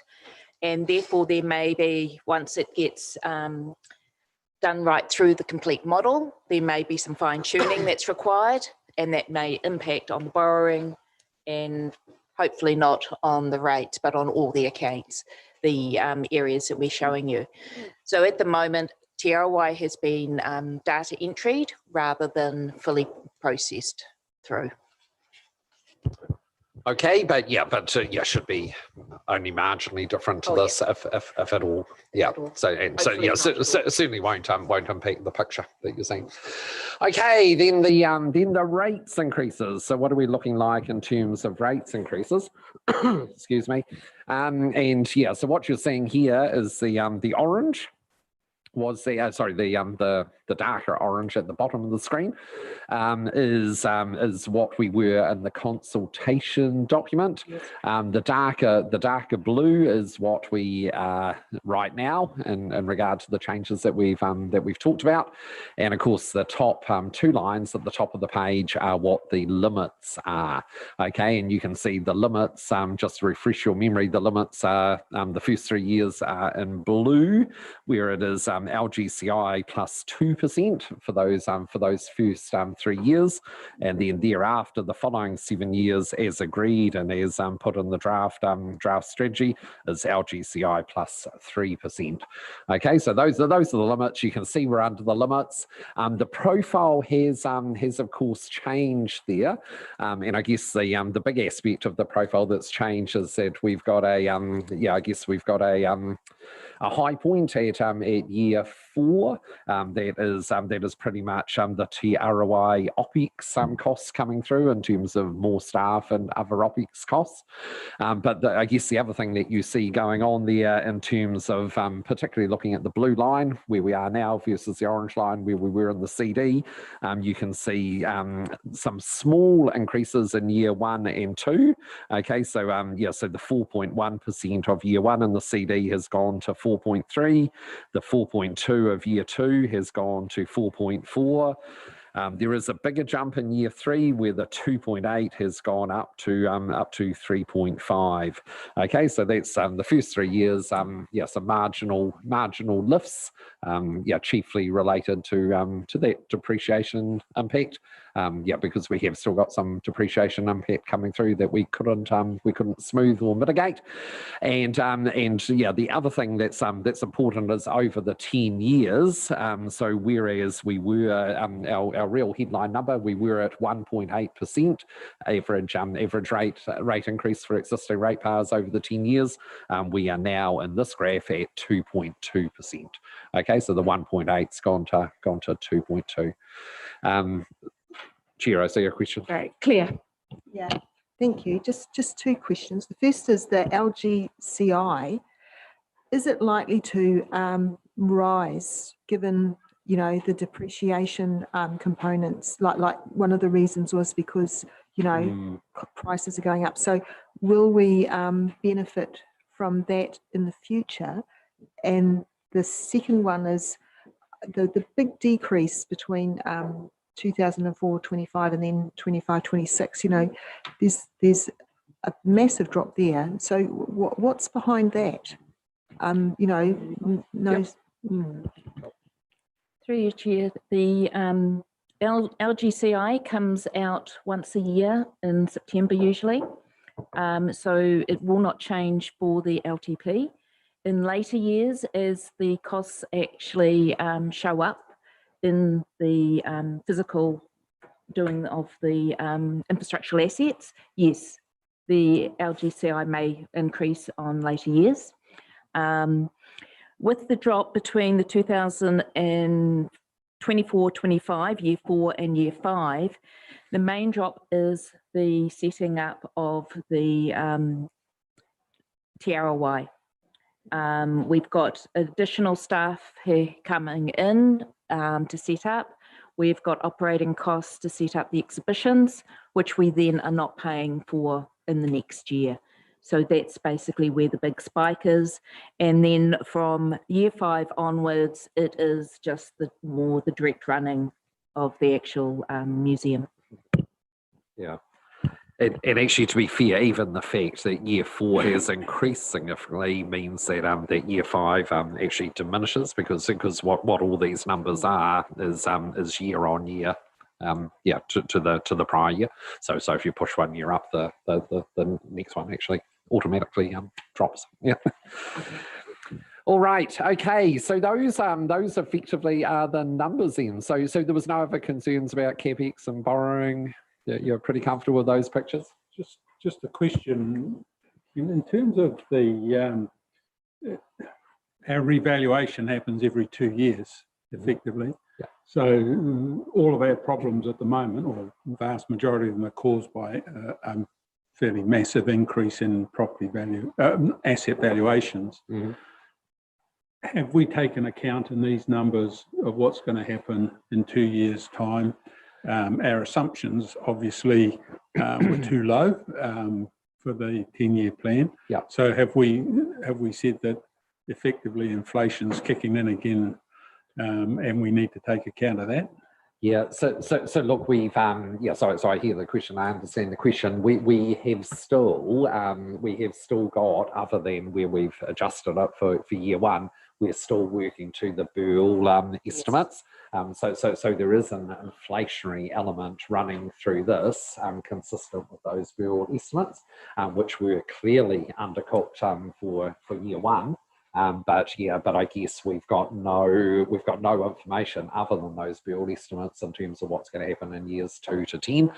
So we've stuck with those increases. And off the top of your head, Deborah, is that sort of like 2% or something, or they're quite variable, are they? They were between 2 and 3% that we had the change in step. But it is not solely on the valuation, but the depreciation is also based on the life as well. And if they've changed that as part of the revaluation, there's no way we can estimate for that either. But we had allow every 2 years step jumps. But I suppose the concern is we've used up a fair amount of our flex, and if years 3, 5, 7 we get another surprise, we're going to struggle other than by putting up rates. Is that a fair comment? Yes, look, that is fair comment. So we have, as we said earlier on, we have burnt through a lot of our financial reserves. So so going forward, we are much more dependent on rates for unexpected surprises. I guess though, if you're going much further out than years 3 and 4, I guess the other thing is, I guess the future's uncertain. I mean, will we still be a network provider of water and wastewater at that point? Because the moment that we're not, obviously we're not exposed in that area anymore. We would still be exposed in the roading space. In fact, in the roading space, not only are we dealing with construction costs and pressure on the construction market, obviously in the roading space we're quite subject to changes in bitumen prices, etc. as well, in terms of the seal that's going on the road. But there's, I guess, once you get out to year 3, 4, and like I say, particularly with that whole waters reform thing, it could look quite a different picture going forward. Obviously we don't know for sure where that's going to land at this stage. Mike. Thank you, Madam Chair. Just picking up on Jim's point there, I guess, the first 2 years we've sort of taken care of. The next year is a bit of a dip, and in year 4, obviously, it's right up there. But I guess at that point there is flexibility, and that we've gone through another long-term plan. But what you're saying is that big spike there is really through Te Arawai. And I guess at that time, one can reevaluate the scope of the project, even though it'll be pretty much down the line. And then after that, it does drop right down. I mean, you're down to, what is it, well under 2%. So the risk is probably just in that sort of year 3, 4, is, I would say. But at least there's some flexibility around that big project of just having to be realistic at the time, whatever we say now. Lou, then Roger. Just quickly, have you calculated the growth coming in? Was funding this, was that extrapolated forward? Because we are actually ahead of growth at the moment, and will that continue? Have you calculated that? Yes, we have taken account of growth all the way through, but yes. you talk to that? The growth is calculated based on the HEUs expected coming in from the gross sales, and we calculate that as the growth percentage. And we've already adjusted in year 2 and year 3, as we indicated, by 0.5%, because we're expecting to get the higher growth. So we're already calculating that. Yeah, through you, Madam Chair. I think well done in identifying those mitigant factors that actually have kept those rates down. And I think it's worthwhile actually identifying, as you did for me, that the dollar value of each 0.1% is 68,000 in terms of rates. And so those factors, those mitigant factors, you've actually knocked back something between 3.7 and 4 million in rates. And I think it's worthwhile actually making that public knowledge so they can relate those dollar figures that you mentioned to how much they would have meant. So well done on that. I think that's good. And I think 68,000 is a figure well to be kept in mind as we talk about rates. But the other thing is, if we use that figure, then that lease of Te Arawai is possibly meaning about a 0.15 increase in rates as an additional expense per year going through. And whether we should accept the fact that that is going to be an increase, and that we should recognize that rather than try and knock the rates down and absorb that in.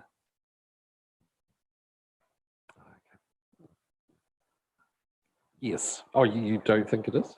I know it's not. It's not. Okay, right. It's not a new one. Okay, right. Okay.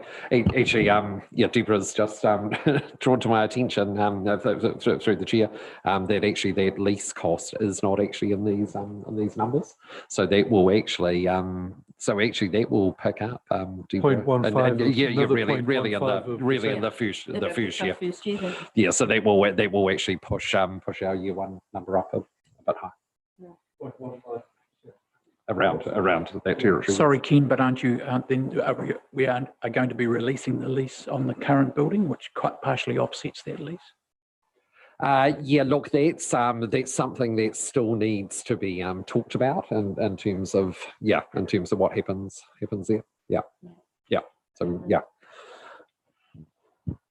Just through you, Chair, one of the items that was highlighted, what I had informed Councillor Gordon earlier, was that 0.1% is the 68,000. So that's 1% increase in rates is 680,000. And if you're doing $1 million worth of capital, which we would loan fund, that would be a 50,000 impact on rates, and that would impact from year 2 onwards if you're doing the work in year 1, and that's 0.07%. Now I'll write these ones up on the whiteboard so you can see them for the rest of the afternoon. Yeah, because that will be very important, obviously, when you're considering potentially some of the requests that have come from community organisations, etc., in terms of what those costs are. So yeah, we'll make sure those are well in mind. Okay, any other questions at all on those figures? The CapEx, borrowing, rates? No. Okay, so just a couple of slides left. So look, in terms of those mitigations that we've applied, pretty important that you just realise some implications of that, and I guess those implications are the legislative requirement coming from Section 101(1) of the Local Government Act 2002, that a local authority must manage its financial dealings prudently. So that is a requirement. Elsewhere in that section, it's talking about a balanced budget, and essentially when it talks about the balanced budget, it talks about a local authority setting its revenue at a level that is sufficient to cover its expenses. Okay, so in other words, you know what you're going to spend, or at least you budget what you're going to spend. You budget what you're going to get in terms of various revenue sources like fees and charges, etc., subsidies, etc., and then you set your rates to obviously make the difference. And the expectation of the Local Government Act is that you effectively you set your revenue or set your rates sufficient to meet that operating expenditure. Now, what we are in a situation here when we talk about, particularly when we talk about the use of operating reserves and the use of a cash surplus, effectively what we will be doing is setting our revenues lower than what our expenses are. Because of course we're making use of operating reserves and we're making use of a cash surplus from previous years, and even the non-funding of depreciation is really a departure, so to speak, from that setting your revenues higher than your expenditure, because of course while we are non-funding the depreciation expense does not go away. We are required to charge the depreciation expense. What we're doing is we're just not pulling in the funding for it. Okay, so so look, essentially we're in a position where when we come to the end of June and we adopt this LTP, where we will have to clearly disclose in the LTP document and in our financial strategy, etc., that there are some assets, as we've talked about earlier today, where we're not funding the depreciation. We will be talking about us using up those operating reserves in the water and the wastewater and the roading space, etc., and the stormwater space as well. And we'll be talking about our application of the cash surplus, which will now be in the order of about $2.4 million with the new 540 that we're using. So we just want to make it abundantly clear that you will have to, like, this is not a major concern. It's not a breach of the legislation, as long as we are quite transparent on these matters. So so we are going to suggest in a few minutes that you actually resolve. You resolve that this is a prudent approach that's been set out by myself and Deborah today. That you're quite comfortable with this non-funding and depreciation, the use of the reserves and the surplus, etc. And even those assumptions and growth. So I guess what we're asking for coming out of this meeting is formal direction to go forward with this. And of course, that will follow through in the final document you adopt in June, being quite clear about these things. Okay, so are we comfortable with that? Because I guess now we're at the point where we're asking you to accept the information that's been provided in this late item, and we're asking you to, and I believe we've got some words that will flash up on the screen in a moment. We're asking you to agree that the mitigation measures are prudent and that they be incorporated into the documentation. So Ken, just as you do that, I wonder if you could outline to the committee the discussions you've had with the chair of Council's Audit and Risk Committee and Jonathan Salter from Simpson and Grierson on this matter. Yep, no, that's good. Thank you. So with the chair's indulgence, we'll talk to that. So so look, in terms of actually everything that I've presented just today, myself and Deborah have presented. Both Bruce Robertson, the chair of our Audit and Risk Committee, obviously, and Jonathan Salter. Oh yes, right. Yep, that's fine. Yep, good. So both Bruce and Jonathan, we're both presented with very much the same information that we've given you just now, and both were pretty comfortable with the space that we've landed in there. So so no concerns either from a legal perspective or from the chair of our Audit and Risk Committee, and obviously the chair of our Audit and Risk Committee having pretty comprehensive sort of understanding of the legislative and the local government environment. Roger, then Jim. Sorry. Yeah, thank you. And I think through you, Madam Chair, that the future and the level of risk going forward. Just before we came back in, we were talking about how much impact are we going to have on perhaps a future cushion in our resources to meet any unforeseen item coming forward. And I think that's a realization that we need to have, that we're biting into that cushion quite considerably. You might like to comment on that a little bit. Yes, so to a certain extent, I think I've given that flavour already today. Councillor Gordon. So so look, we haven't got a lot left in the reserves. Haven't got a lot of buffer left. So look, that does leave us more exposed going forward than what we have been in the future.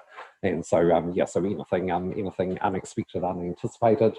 It's far more likely that will turn up on a rates invoice than it would now. We can, our options are more constrained now than they were previously. Jim. Yeah, I just wonder, it's a little bit like Hobson's choice here. What are our alternatives to what you're recommending?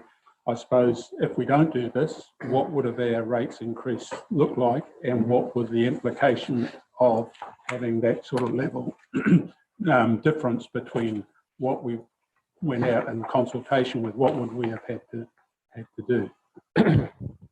Yeah, that's fine. So I'm happy to speak to that. So yeah, so actually I think Councillor Gordon identified before that in terms of the depreciation impact, etc., that we've mitigated, that was in the order of 3 to 4 million. So yeah, so you're roughly, very rough numbers, talking about potentially we could have had an increase over and above the 4.1% we already have of another 6 to 8%.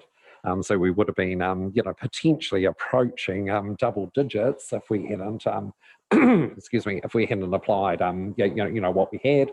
And our 1.8% over the 10 years could easily have got to sort of 3% territory. In terms of, so that's a pretty accurate portrayal of the situation.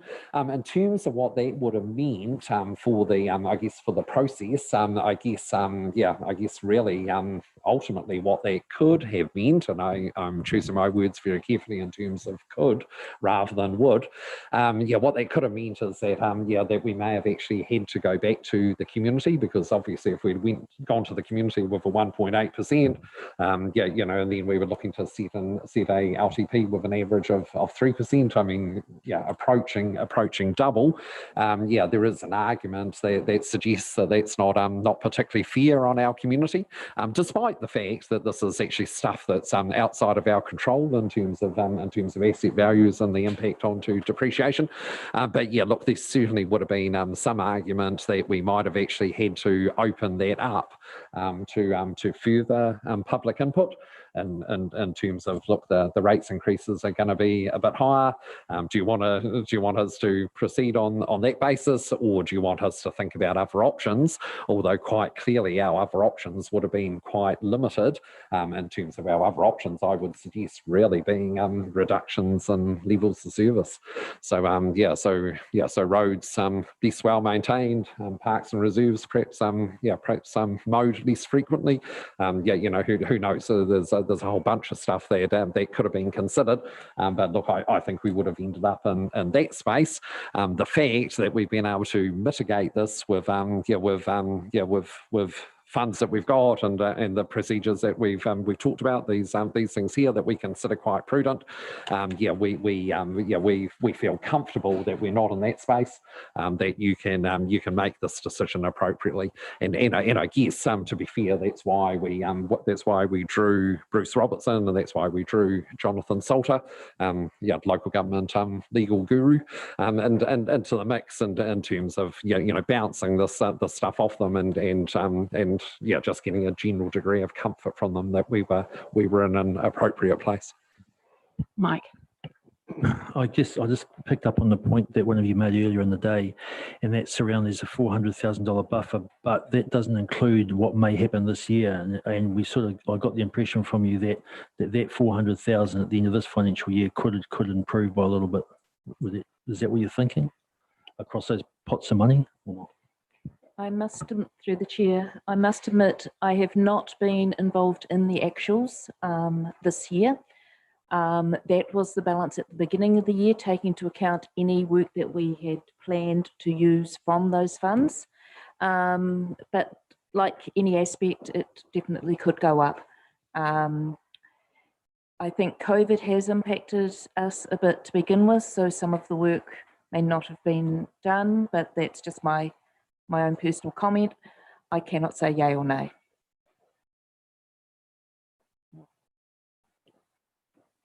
Andrew.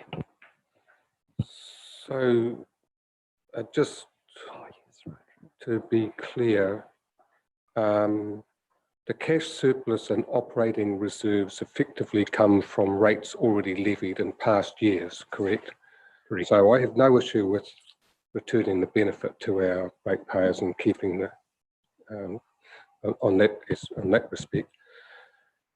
The non-funding of depreciation is basically only on assets that we believe are either not going to be replaced or are going to be maintained and replaced through other sources than rates. Than rates, yeah. Okay, and what was the last item? I think it really was. Oh, the growth, yeah, that's Oh, right. the growth assumptions, yes. Yeah, okay, so yeah, look, I'm happy with those two, so, yeah, okay. Claire, did you have a question? Yeah, I'm happy with what's proposed so far, but I would like some reassurance about the wastewater charges, what they're likely to be in the future, you know, in the next couple of years because of the loss of that reserve fund. Yeah, because I think, like mitigation, especially Cambridge ratepayers might have some pretty steep increases. Oh, okay. So, Through the chair, if you excuse me for a few moments, I'll go to my laptop and give the values for the wastewater for year 1. And in the meantime, I'd just like to say, oh yeah, you go. I'm just going to give a bit of a rave about the metric that we had to comply with. You know, the funding of our expenditure from our revenue. You know, yeah, because I've always complained that it's on a year-by-year basis and it isn't a rolling average. You know, over 5 years or something. Yes. Yeah, which is pretty disappointing because, you know, when we look at the change from year to year and the fact that councils obviously are able to, you know, collect unders and overs, yeah, from operational activity, but we can't actually reflect that in a performance measure. Yeah, that we penalise because it's simply on a single 12-month period and not a rolling average. Yeah. Yes, so so you'll be familiar, councillor, with the financial prudence benchmark measures that we have to include in every annual plan and in every annual report. Yes, but and in fact, you know, largely, in fact, almost totally, WIPA does come out in a very good light against all of those measures. But yeah, there has been the odd one or two where we have had a red line or a red dot. Yeah, and largely that's very, very explainable. Because as you say, they're pretty crude measures in some cases. I mean, they've been designed with very, very tight definitions because what they're trying to do is use that as a benchmark comparison. That's exactly identical with every local government organisation in the land. But they certainly do have their limitations. Yeah.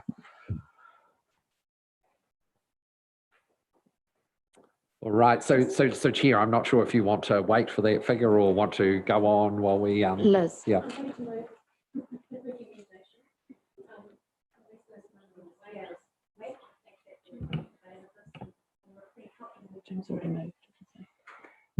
I'm comfortable with things around. Thanks, Kieran. I think Jim's already moved it. So you're happy to second?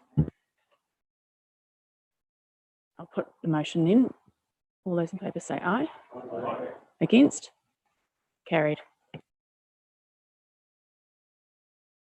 Thanks, Ken and Debbie, for all your hard work. Through the chair, I'm in my 50s and I'm getting a hot flush. Is there any chance of bringing the aircon down a little bit?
Just moving on then, we have another a major late item, and I have discussed with some of you what this one is in relation to. It's the Kihikihi Police House and Temple Cottage Charitable Trust submission. We did discuss admitting that a late item earlier this morning, and it was agreed to, but that was in terms of their general submission. This is actually a request for funding, and it has actually, Joe unearthed the irregularity in compiling the lists of all of the requests for funding from various groups, and she recalled that there was a request made by the charitable trust for funding, but it didn't seem to appear in any of our submissions. So a bit of research was undertaken by Kieran to discover that it seemed that the trust had believed that presenting to the Te Mutu Community Board was equivalent to making a request for funding under the LTP. So it's a little bit of a misunderstanding on their behalf in terms of which group they went to, but the upshot is they would like to submit a request for funding as well as their original general submission. So I have the wording behind me and in front of me here. Again, all the usual garb in terms of admitting a late item in respect of, in this instance, that request for funding. You happy to move? Do I have a seconder? Mike is happy to second. All those in favour say aye. Against, carried. Thank you for that. Now we're just going to move on to getting some more feedback from our staff around the issues that we sought further information on as a group yesterday. And I may as well just start at the top of the list here. Richard's already discussed Thornbury. Sally, Cambridge Soccer. Are you in a position to be able to talk to us about that? And after that, we'll have Dawn back in terms of Sainsbury Road and horse riding and cycleways and safety of Sainsbury Road, and then Creative Waikato, whoever was going to talk to that issue in terms of capital works projects. Thank you.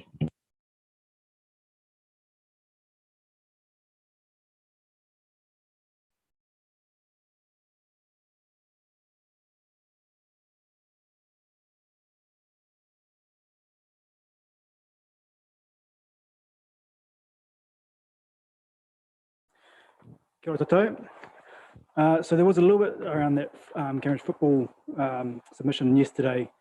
There's a few different aspects. One included the swell drain.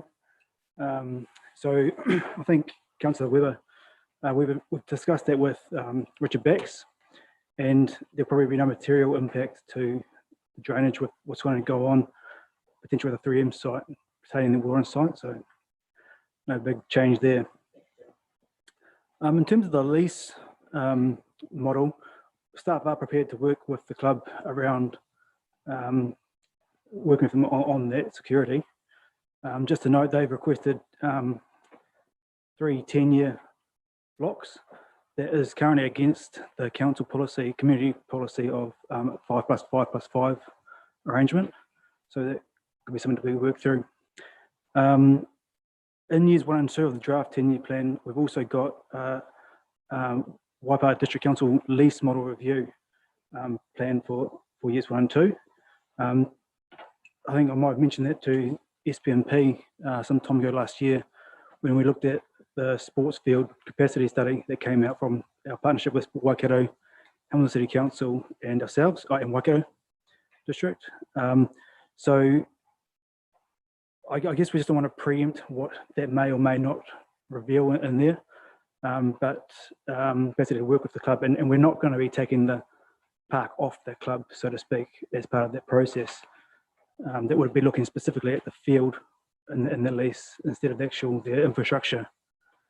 If we were to explore artificial turf or weather purpose turf on that site, it'd be my opinion that we would then look to expand their lease footprint to include such a structure, and they'd run it how they want to in support with the community. In other situations around the country, that's probably commonly done in a trust model. We think of the Peak in terms of an indoor facility up in Hamilton. It's run through a trust. So there's some options there. Just trying to think of what else was on their submission request there. I've read even the fields, it's not currently We do have 2 sports fields in year 4 currently identified to improve drainage, both primary drainage and secondary drainage with some irrigation. And we had planned for that to be in that what they call middle earth ground where they can't use that sort of vicinity. And so that could be linked to, we might be able to expand that, probably have a bit of further cost to try and infill that swale and utilise that ground better. Lack of toilets. Yeah, so we don't have any provision in the draft LTP for that. There is in the draft LTP, I think it's a single pan toilet or maybe 2-pan toilet somewhere on the town belt.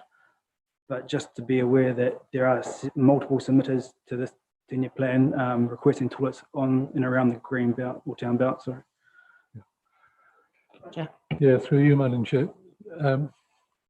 If I remember correctly, part of the lease considerations or concerns that they had was perhaps a seasonal factor being applied to the lease.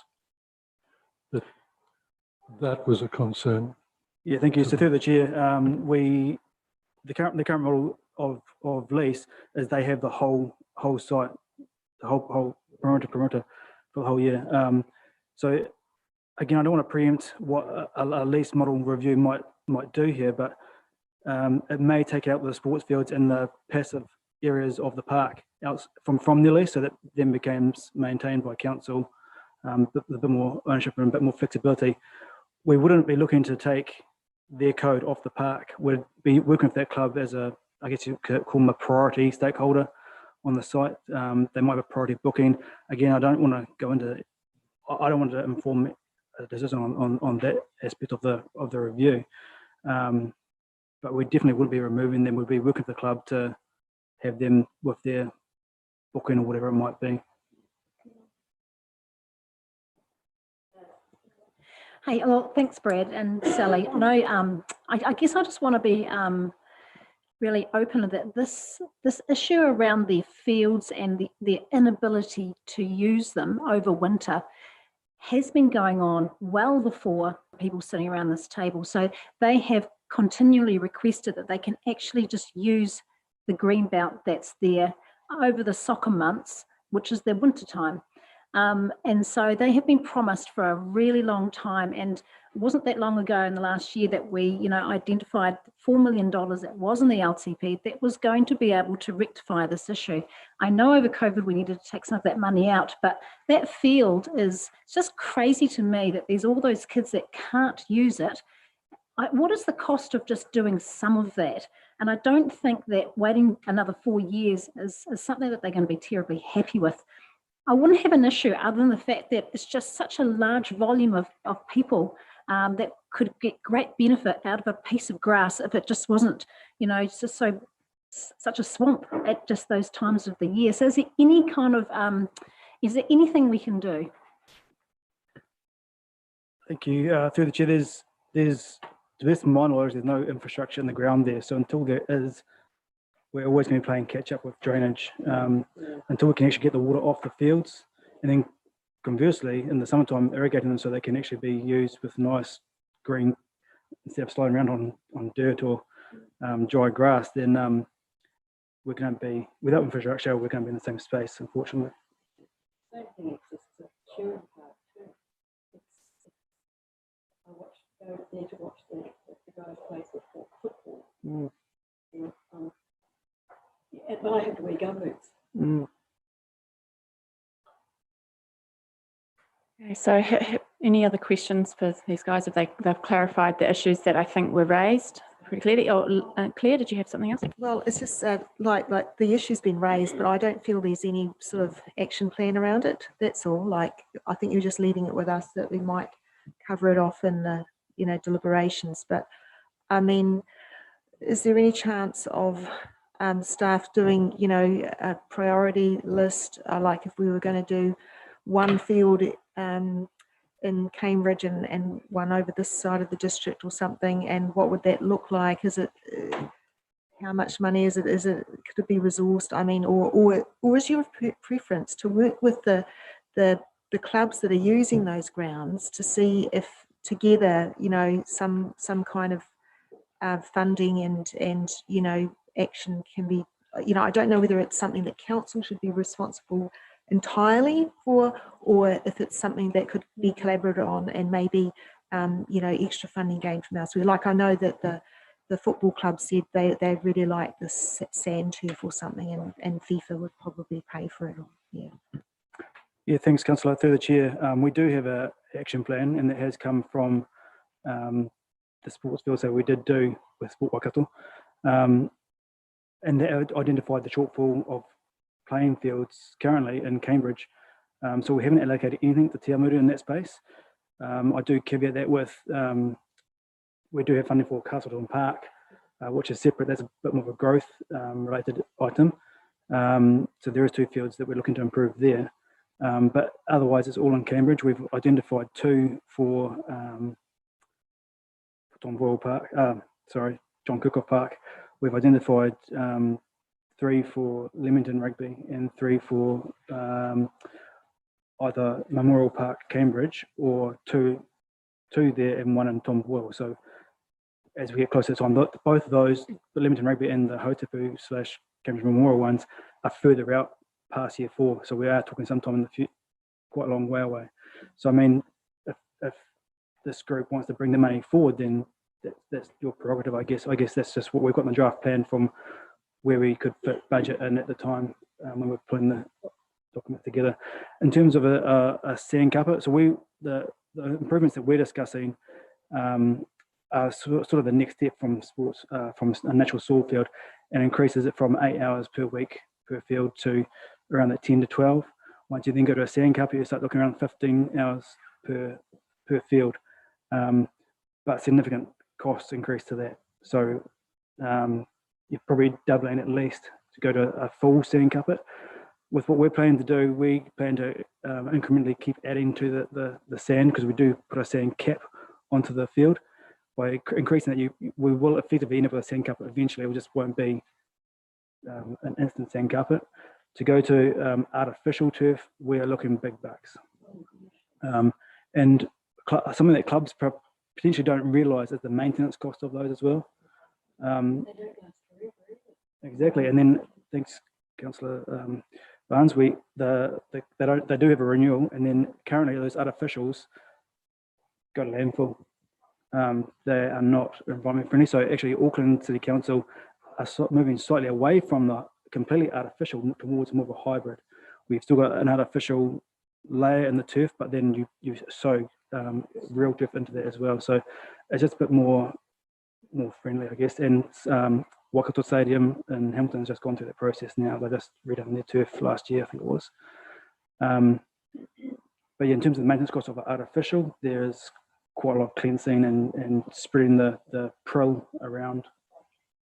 If I can just also answer the other part of your question around funding for it. The works that we've actually identified within the draft plan are really what we would call our base infrastructure works.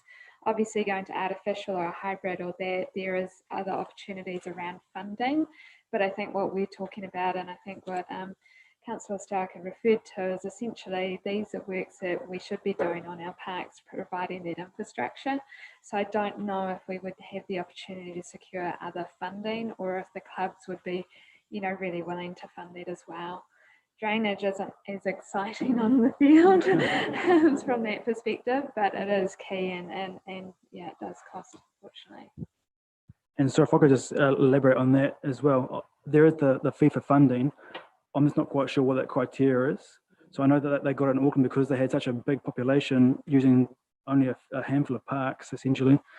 They probably got a higher rating in the criteria on FIFA. So I'm not sure what that would look like for us. Lou. Yeah, thank you very much. It's an interesting subject. I've had a little bit to do with this sort of thing at the Albert Park. We had a very wet field, and we subsoiled it. And that was just done with a tractor towing a large T-bar and undersoil. What it does is it has 2 options. One is that to take the water away, increases the root depth, and your grass does sustain a little bit longer in the summer months.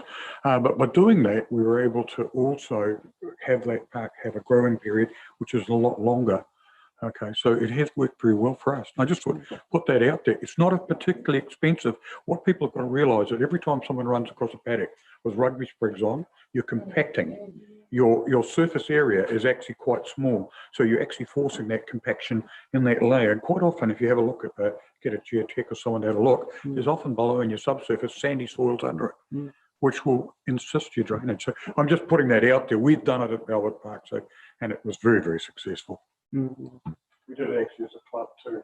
We paid it to themselves. Just a local agricultural contractor came in and just did it. Look, I don't want to go on about it, but look, all they're asking for is for a basic field that they can use. And when you go there in the winter months and you see parts of it using a big gap in the middle that can't be used, it just looks ridiculous. And I just don't think that, I think they've waited long enough. Through the chair, just another option I know schools have used, and I'm sure parks have too, but is that the aeration system. You're probably familiar with it.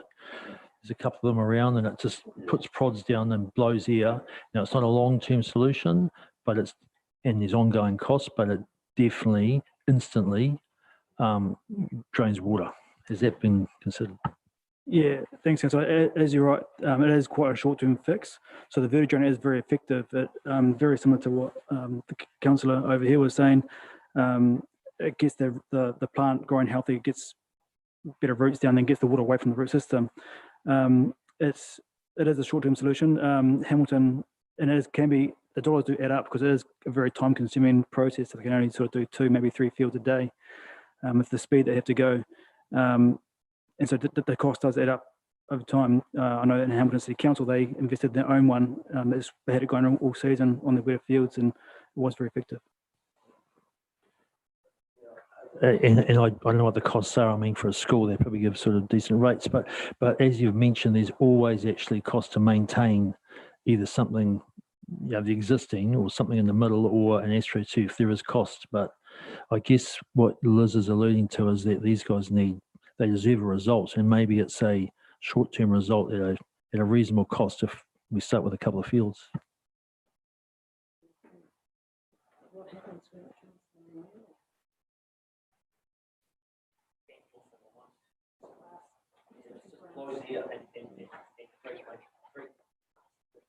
And fragments the soil, so it effectively blows it apart. So over near Lou, you'll get a puff of air pop out of the ground because there's actually little pockets of tunnels under the soil. Okay, I think that's clarified the situation for us. So thank you, you two. Moving on then to the next one on the list, which I have down as the horse riding issues, encompassing Sainsbury Road and cycleways. Dawn.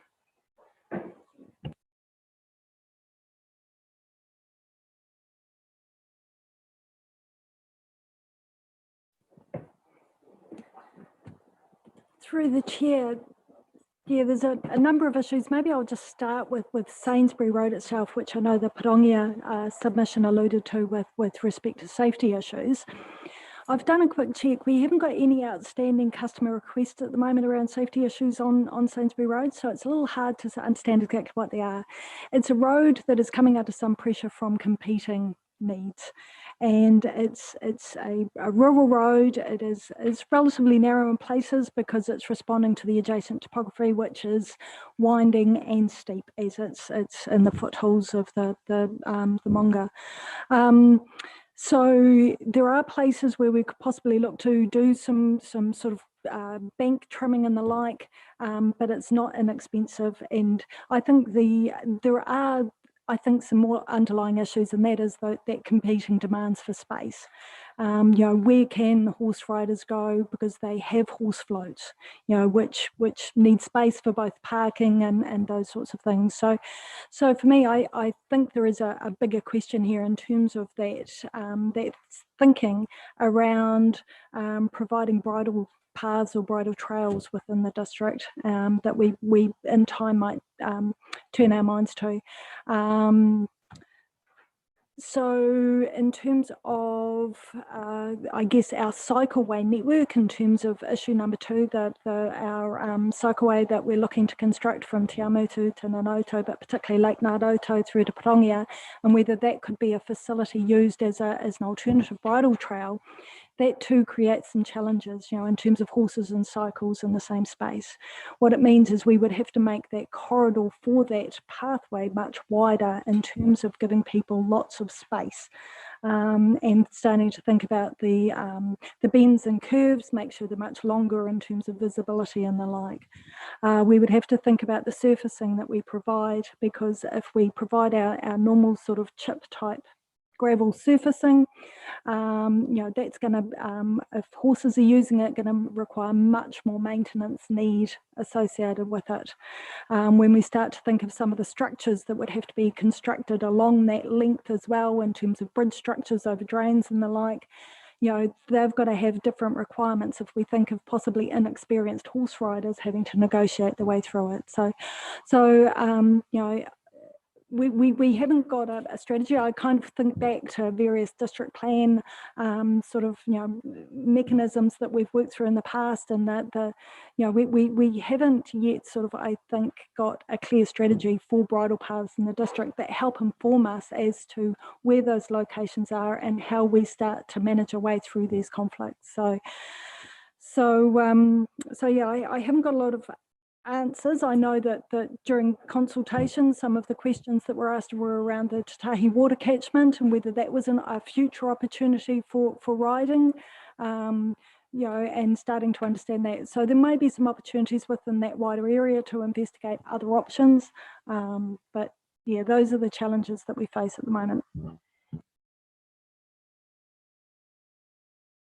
Because my family has been into equestrianism for many, many years. And what happened is that we always had good road verges to ride on. Then when they started building roads, especially out a Puahui way, then the people who make the roads just chuck their metal over into the grass or rubbish and all of that, big rocks and stuff like that. So they actually ruined it. But that was what we always did. We didn't have this great problem that you've got now. And so I wonder if you could just be a little cautious in the future about whoever's constructing that road actually remembers that that side of the road is required for horses. Because you also, in all of that, you've got to have a well-behaved horse as well to actually integrate with the cyclist. And what a lot of riders do is that they actually use rides like that to train, give a bit of training to their horses for, if it's eventing, then it's cross countries and all that sort of thing. But I watched everything slowly deteriorate over the decades in riders' ability to actually go out and enjoy, unless it's over farmland, you can get. I sort of worry terribly about this one, because I think that you're creating something that might have a health and safety problem with it. And might it not be less expensive to kind of look at some of those farmers, the further out farmers, where there's good parking. And that was the other thing that we used to do. You'd work it out and go and ride across the farm where they've got tracks for their bikes, their tracks for their tractors. And I sort of think there's a fair bit been lost out of the ability of the riders of today to actually be a little inventive and a little investigative of not just looking at one site, but get off your behinds or get in your saddle and go and look a bit further. Yeah, I'm worried about this one, but I won't be riding a horse there. Hazel, look, I'm actually inclined to agree with you. I mean, we let people come across our farm, and we don't have an issue with it, but you have to call and let us know and introduce yourself. And I think it's kind of incumbent upon you, if you're a rider and you take the obligation of owning a horse and want to train, exercise it, that you then seek out the people who can provide you with that indulgence across their land. And yeah, it's part and parcel. I find it a little awkward coming to local government expecting a provision made for that specific requirement. It just sort of sits strangely in my head, I'm afraid. So I do have some sympathy for you. Your comments, Lou. Thank you through you, Madam Chair. Sorry, I seem to be talking a lot today, but look, I totally agree with you with the trails and the maintenance of trails. Horses do actually turn the turf up, particularly if they canter. They do. They're better on grass than they are on a hard surface. But I would just make a left field suggestion. We have one of the best eventing centres out at Kihikihi. We've got a place out there that people can ride horses. My granddaughter used to ride horse out there, and I used to take them. We just get your trailer. You've got a place to even park your trailers there, and it's quite a magic place to ride around. The facility exists. Why aren't we using it? We're talking about walking trails. Yes, I know that's great, but I cannot see a combination of horses and cycles, particularly with now the electric cycle, which moves along fairly quickly along these trails. You're going to have all sorts of combination faults and problems. I honestly believe that these people need to be separated and perhaps put into something else. When you talk of horse trials and treks, they do that already. There are, if they look in the horse pony clubs, etc., they do horse treks. So you can go out and do a horse trek in some of these farms, like you just said yourself, Madam Chair. It has happened. I just don't like the idea of having them riding the bike trails at the same time. So I can't see that continuing. I agree, Lou. Marcus. When did we take over Sainsbury Road? Like the block that had the house on there that when was... There was a while, because the original concept of that was to provide a separate place for horses and for cyclists. And I really liked the original thought of developing that space for independent riding, because the domain's really nice and all, but it is quite nice, like having a hill, a bit of bush to ride through and stuff, and like that whole Sainsbury Road complex, I think is perfect and could be great. But we seem to not have continued developing the Sainsbury Road part or the horse trails that was going to be separate from the bike trails. I believe it is actually utilised, because I raised it with some of the people at the consultation evening, and their response was it's a bit boring. Yeah, it's a bit boring. It's a bit constrained and a bit boring, and they're wanting something a bit more expensive. But I mean, we do have quite a lot of land out there. We can develop trails further and stuff, and I think it's up to getting a local group together to develop their own horse trails through there, and to work with the mountain bike club as well, because you can have mixed use, but the bike's separate from the horses, and I think we don't seem to be developing the horse stuff. Lots of people standing up. Sally, yeah, it's everybody stands up. No. Sally, I think has something to add.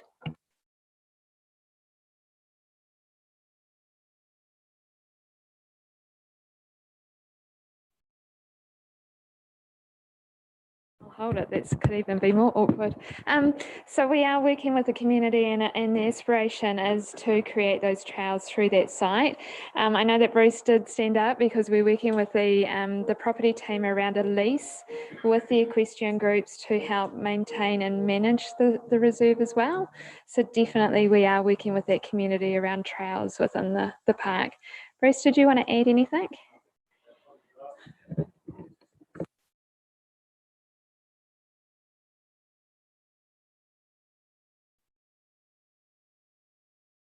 Like a big plan we had a plan actually, like to plant that area and stuff and do things. And I go to Sainsbury Road, like I use the mountain bike tracks, but I don't use the horse stuff. But where are we up to with that plan? Like what happened to it?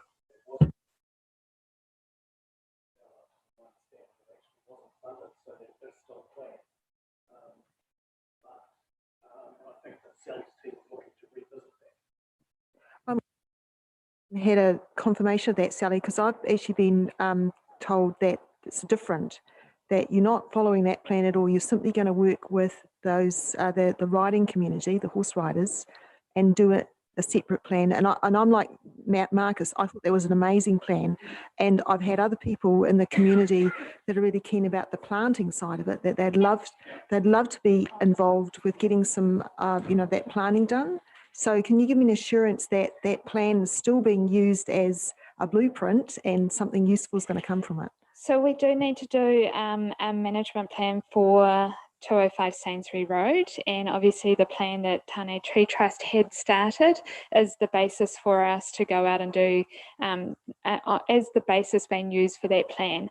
The team had hoped to have already started working on Sainsbury Road, but other concept plans that I won't name have taken up a bit more time than we'd thought. So yes, we're still using that as a basis, but we're also working with a key community group that utilise this park as well. So it's about, how we merge those together and not move my arms. Yeah. Thank you very much. And just on the access issues, so I'm really happy to show Dawn the place on Sainsbury Road where the access to 205 is and why there's a problem. And basically, if there was more space allowed off the road, like where people drive in and park, because we've had vehicles with horse floats queued one after the other around just after a blind corner. So it's not, you'd think that there'd be enough space for maybe one vehicle to enter and it'd be okay, but where you've got two or more arriving at the same time, that's the issue. And if that could, I think that would be really helpful.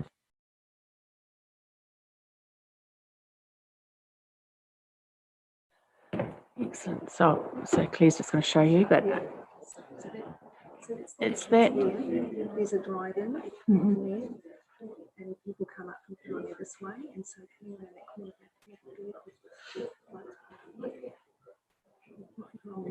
And so that's the danger. Excellent. I'll work with Bruce on that. Sorry, well, I'd actually like some stuff at 205 Sainsbury Road. Like, is it something we actively we push out because the mountain bike club get upset because the horse riders use the mountain bike tracks and stuff. But looking at these trails, like it actually looks like quite a well-developed network of trails, even though they might be boring. Like there's still quite a bit of riding there. Yeah.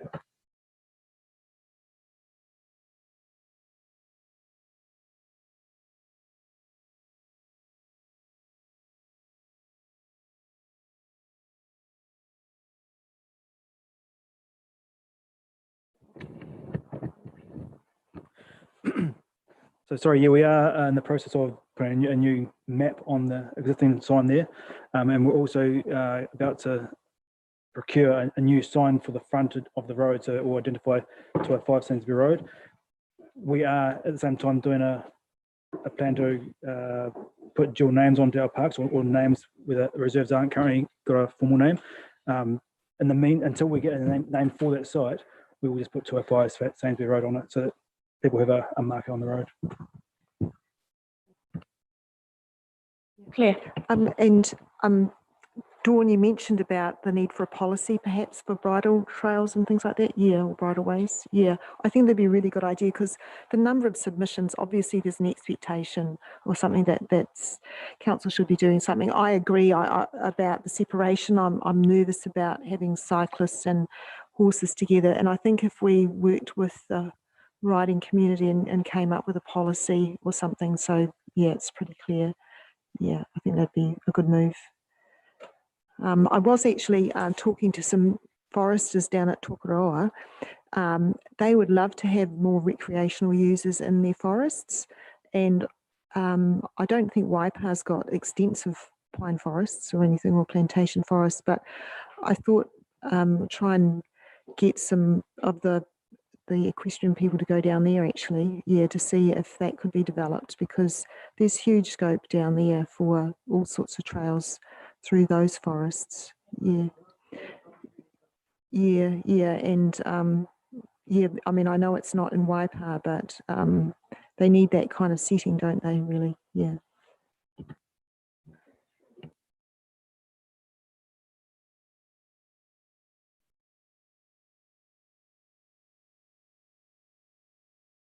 Not suggesting we open my farm up for everybody, but there are plenty of farmers out there who have their own horses, and they're known to the the equestrian community. Contact them. Just pick a phone up, call them, ask them. So does that address everybody's concerns in that space? There was Did you have anything else? Further one, the concern raised about the safety on Patarangi Road in terms of the cycleway having to cross through there. Yes. if I recall, when the Te Amutu to Kihikihi link was being considered, similar concerns were raised about the crossing of Gulf Road through Park and Flat Road. So through the design phase, we would look at that really carefully in terms of where it's located, clear of driveways, as much visibility as we possibly can.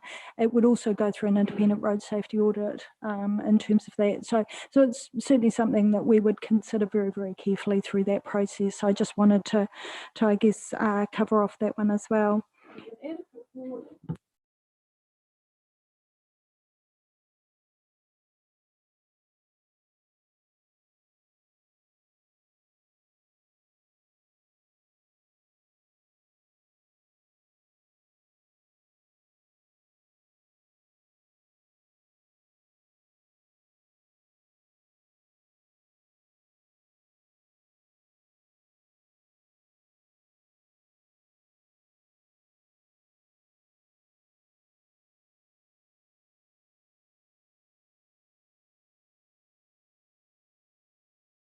That everything that you have for us, Dawn? Excellent, thank you. Oh no, you're just stretching? Okay. Fantastic, thank you. And the next one on my list then was Creative Waikato, Capital Works Projects. Was somebody able to address us on that? Debbie, you look like you're volunteering. Kia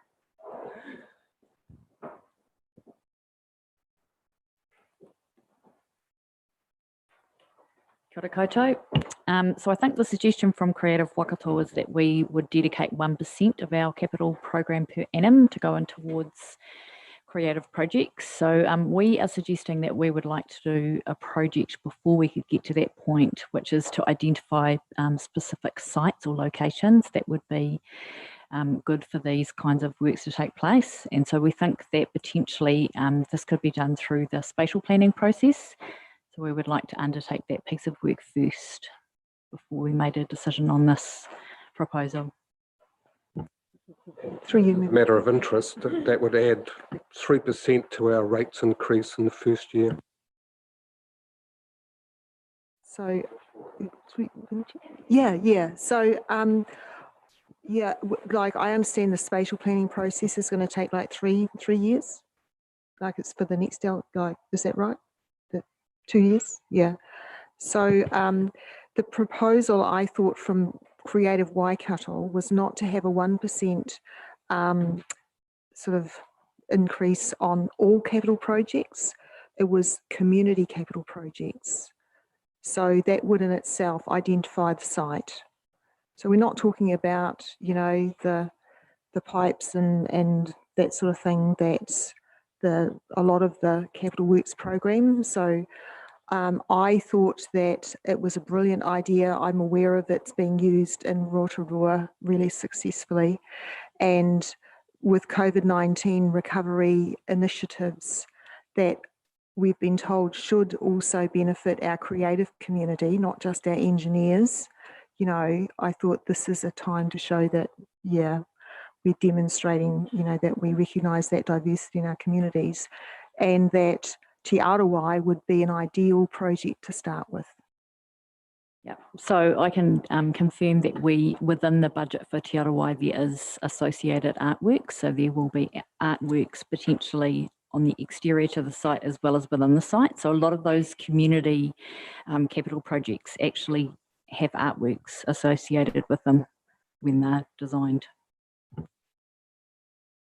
Yeah, so that's great. I guess what we're trying to, I guess with a policy like that we could guarantee that that kind of content, that artistic or creative content is going to be part of the project. Whereas if we don't have the policy, yeah, it might happen as it seems to with Te Arawai, which is really great, but it might not.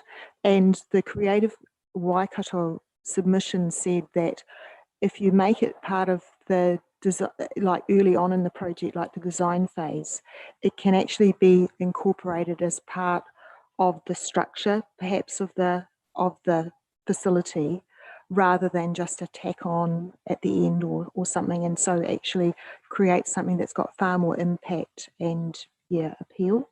And so, like for instance, the Te Amutu Library has got artwork in it. It's just like it's inside the front door and you see it there, but it's not something that creates a lot of impact, you know, as a feature of the library itself. Yeah, so that's why I'd love to see this policy developed. Yeah, as it sort of stands in you know, in our decision framework, I guess. And it wouldn't necessarily increase rates across the board by 1% every year. It would be for, you know, appropriate projects, but we would know that it would be happening, and our creative people in our community could see that they could get a share of that funding, yeah, at a certain level.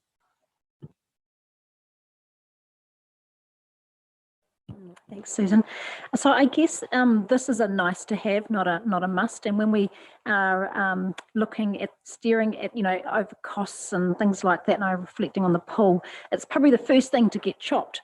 But this is the difference between projects looking good and projects that actually look like or have a uniqueness around them and provide the opportunity for our arts community to be involved. So I really like the idea. I really do. I understand it's not an easy policy to probably create, but wherever possible, you know, this is what gives us our specialness. So I guess I'd just like to, yeah, support the idea.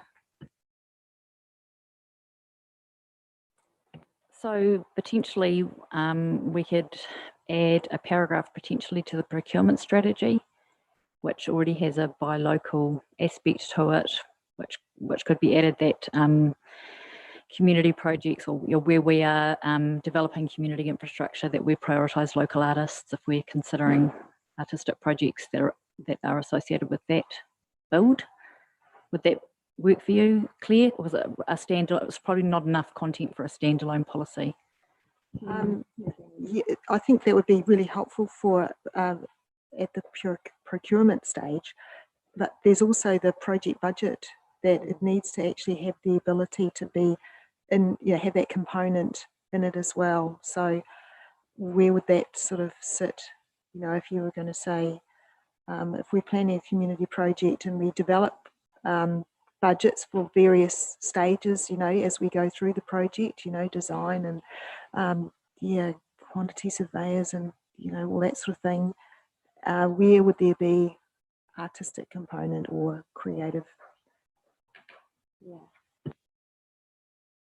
For like new toilet blocks and things like that, like it should be expected that the local artists will contribute to not so much the design, but to an artwork of it to enable, you know, ownership in the communities and stuff, because, you know, we don't want grey concrete toilet blocks everywhere, and it's a cheap and easy one to make a look.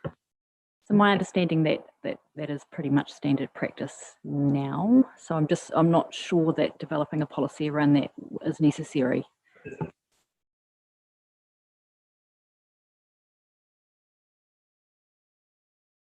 Toilet block is the exterior design for like a mural or something built into that.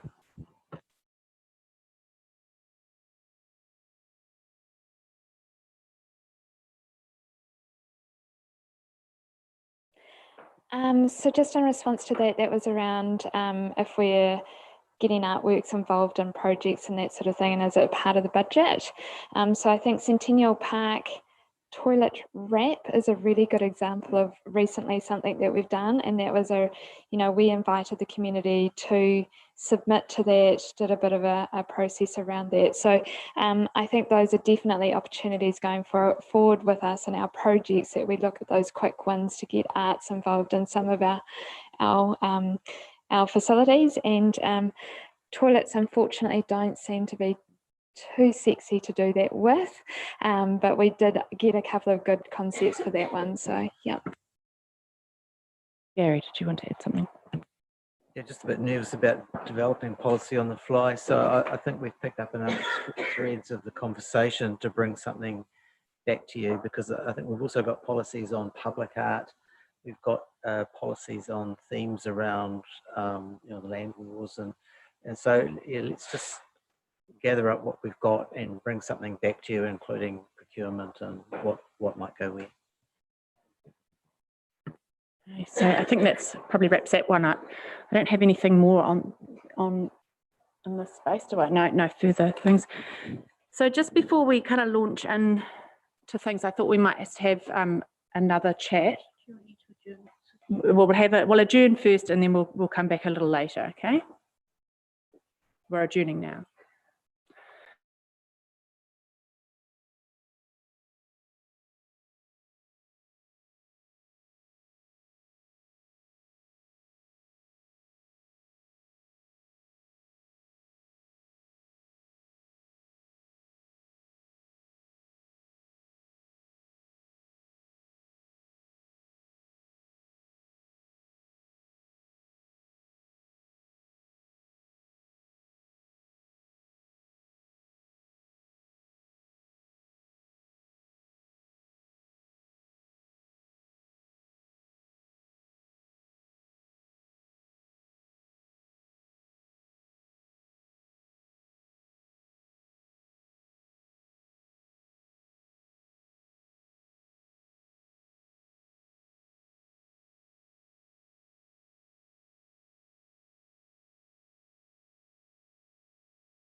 don't we?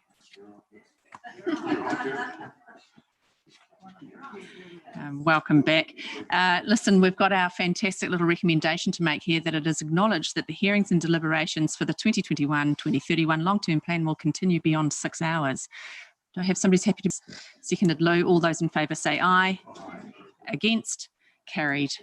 Right, so that moves us then to dealing with our consultation document options. On account of councillor availability, we thought it was probably prudent to, oh, Gary's gone, oh, there he is, to address the third bridge issue first. Is that what your preference is, Gary? Yes, Councillor Gordon has indicated that he will have to leave by 4, so appropriate, I think, to deal with this issue first. And having heard from the submitters, my suggestion is that we send a signal in the long-term plan that if the transport strategy, which is due for completion August, September, I think it is, indicates the need to move apace to identify a third crossing location, then we will use the remaining money in the operating reserve for the transport to initiate that process. And of course, we can then capitalise that as it becomes clearer as to the route, which will then be designated and acquired. So we send that clear signal in the LTP that whilst there's no funding, we can use operating reserves to start that process off. Philip and Roger.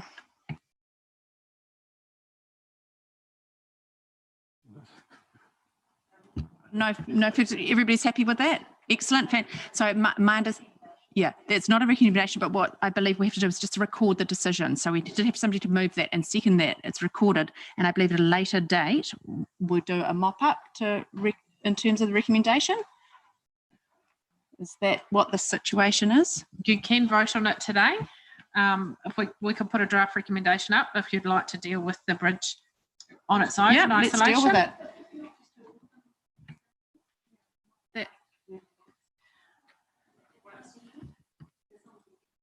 I suppose if you capture them all and you're comfortable with believing that.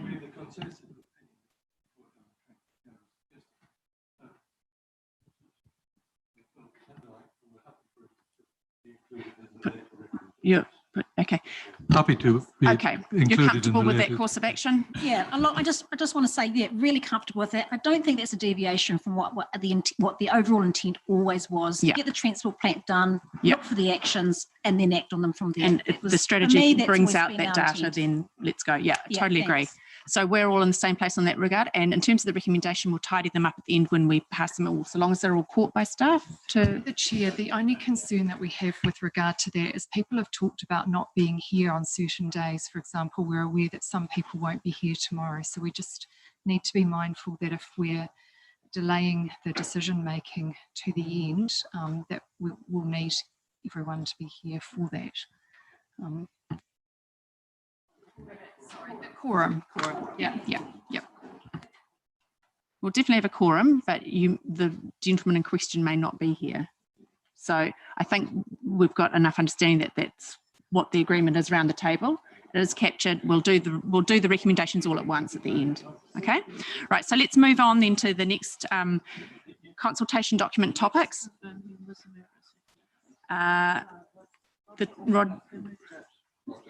Roger moved, Philip seconded. I thought Philip and Roger. Yeah, Philip and then Roger. Yeah. Okay, right. So we're moving on then to dealing with the consultation document topic of being Lake Tika Utu. So should we open up discussion on that? Who wants to kick me off? Have we got somebody? Well, I think it was clear. It was clear from the responses that the option that they wish to progress, and yeah, unless there's opposition to that around the table, I'm suggesting that's where we go. I think the only question I would have is what are the funding implications of that? Because if I remember, 50% of that was going to come from sale of assets, the other 50% of it I was unsure where that was coming. Can somebody clarify the position on the funding? Through the chair. In the long-term document, in the consultation document, originally, we stated that all operating costs are basically coming from rates. We've had a look subsequently to see what sort of the projects are. So long as they are not true maintenance costs, Lake Tukutu, the same as Memorial Park, will be able to be funded from the asset sales. So these are aspects which we cannot capitalise because it may be planting or such like, but we will be able to fund them from the asset sales. We just will not be able to capitalise them. That answers my question. Thank you very much. Lovely. Debbie, sorry, Madam Chair, I suggested that we go to the River Authority. Gary Knighton has made inquiries and Lake Tukutu does qualify in their mind if we want to put an application in for funding, and I think we should do that. Yep, agreed. Yeah, totally agree. Take. Yeah. Excellent. So obviously we've all come to agreement on that one. Easy that one. Option 2, full implementation. Agreed. Fantastic. Moving on then to urban mobility. Does somebody want to kick me off with that one? Or you want? Tick. Can we have the same clarification on funding though, please? Sorry, hold on a minute. Question, Roger. I just wanted the same clarification on funding, so we're very clear about where, sorry.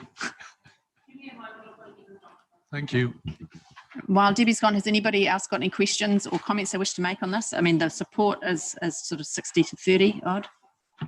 Yeah, I also support the urban mobility one, but I think we should have some messaging around the fact that it's complex and, you know, like the messages that Sarah was giving us, you know, that, you know, we're committed to it, but there are going to be changes and, yeah, it might be difficult, yeah, for the community as we do it, but we're committed to working with them to make sure that it's going to have a good outcome or something. Oh, look, I agree, Claire. I agree. Liz, and then Phil. Just wait, Phil. Liz. So I just want to support the idea of a independent committee being established for this. You know, I think that what Sarah and Aidan have done to date is really great, but it's been a little bit underutilised. So in the same way that we have a committee for Te Arawai, really like to see, so if there's a funding implication with that around creating and costs, I think that we need to capture that as well. Yeah, through the chair, yeah, I support that, but like a lot of these communities, a lot of these projects is utilise the community a lot to get their input and users and everything like that to try and get this right. Okay. Debbie, you're back with your book. Sorry, I had to borrow it from an unexpected staff member. Yes, the Urban Mobility Network. The option that we did, option 2 being the preferred option, 10 million of it is the cost, 10.9, 5.5 million will be coming funding from NZTA. The rest of it is loan funding, and that will have a rate impact each year. Now, this one is already in the LTP. It is already included in our figures up there. Right. Good. That's great. Thank you so much, Debbie. Andrew. Well, yeah, I'm totally for this, for urban mobility, but clearly from our submissions and people who come to us as well, this is a real easy one to get wrong. Yep. And so I'm, you know, I think Liz's suggestion of involving the community as much as we can and well as totally agree. Yeah, formal committee. Yeah. And it's kind of along, for me, it's a little bit along the lines of we've got to move away from council doing stuff at communities, but doing stuff with, and that the creation of an independent community a committee in that space, I think, is imperative to make it successful. And as alongside that, really good messaging, clear, and education. I mean, it ticks so many boxes. It's hard to not be compelled. So we're all very comfortable with that. That's Madam Chair, just one slight qualification. There was a suggestion. Order, please. There was a suggestion that we should put up with increased congestion to encourage use of. I don't think I could support that concept. I don't think that's part of the urban mobility parameters or methodology, but I hear what you're saying. I hear what you're saying. So that being the case, we're comfortable with that one. We can put that one to bed and move on to the next issue, which is the Resource Recovery Centre.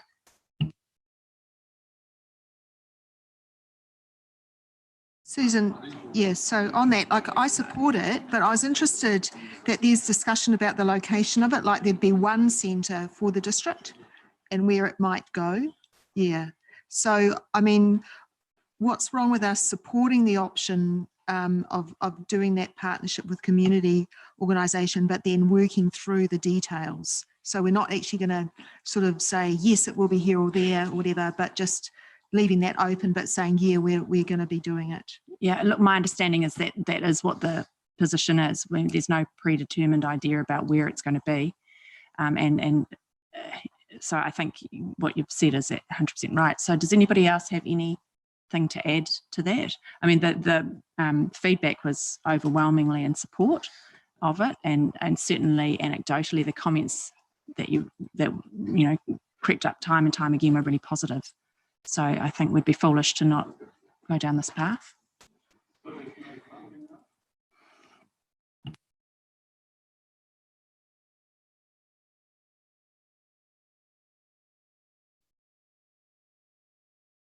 So the fault, sorry. So then, Mike. So in terms of funding, I think that there are some good options out there, and I guess I just look, perhaps we'll wait for a report back from the property team on what those options could be. There's some good ideas that are floating out there that I don't really want to, I guess it's too premature to talk about, but asset sales is probably the obvious one, but I think that we need to take it quite seriously.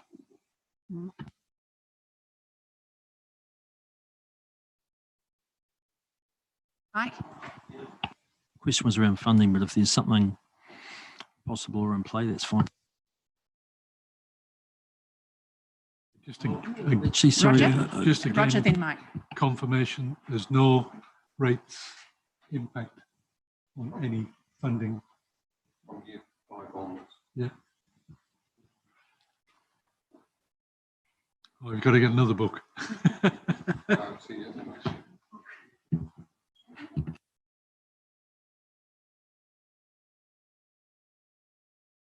Through the chair, like if Richie, I mean, we've got a few figures up here that goes to 4 years, but which is great. But if we're serious about this, I guess maybe we should be flagging some financial commitment towards this if we're serious. I mean, it was overwhelmingly positive.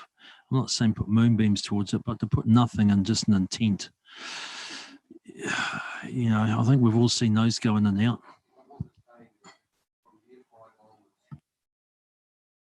From year 5, sorry, through the chair. From year 5 onwards, there will be an impact on debt of 700,000 on rates of 195, 181. So it is a commitment financially, but not in the first 4 years. With this project, the preferred option, it is already in the LTP and it is already in the rating information for years 5 onwards. So, yeah, we'll leave it at that. Lou. Through you, Madam Chair, I just want to ascertain whether we continue with the urban mining program in Cambridge, where I don't think there's a huge commitment, but there is a building that they wanted to have that lease extended. Is there any cost to that? And is that budgeted at all? Because they actually wanted to continue with their e-waste collections, etc., and extending it to Te Amiru. I just wondered whether there is a cost to that at all, because they're using that building. Jim. Madam Chair, that there is a cost, and there's a big opportunity cost there. I fully support the recycling, but that's a valuable piece of potentially residential real estate. And if we lock it up for a a recycling depot of any description, there is a big opportunity cost. Don't know whether John wanted to comment anything further than that. Yeah, that's pretty much it. Yeah, well,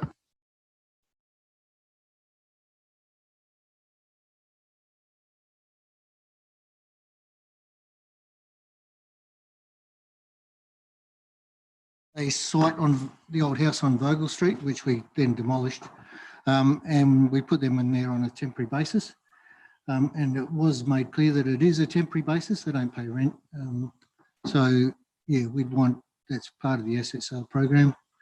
So we wouldn't want to lock it up for too long. In fact, so through the chair, so John, that's probably a very key property in our property rationalisation program, isn't it? Yeah, I guess we're working now with those 4 crossings of the Greenbelt with regards to getting into Chartwell, across the Greenbelt into C2, and we're also looking at the road access into Arnold Street. If we're able to succeed in getting that done fairly quickly, that will be one of the first sites that we'll be looking to push forward and get rid of. Through the chair, can I just make a comment on that? I just make some clarification. So you say that there's someone interested, but surely this goes out for public sale, does it not? Something like this, yeah. Yeah, it was just someone sending a, you know, so they were at a market. Well, I don't know even know if it was market price. You know, we weren't marketing it; it just came out of the blue. A couple of conditions that we rezoned it to residential for him, and also got him access across the Greenbelt. So, but just to reconfirm that wouldn't go anywhere unless it went publicly for sale. No, or we may well develop it ourselves.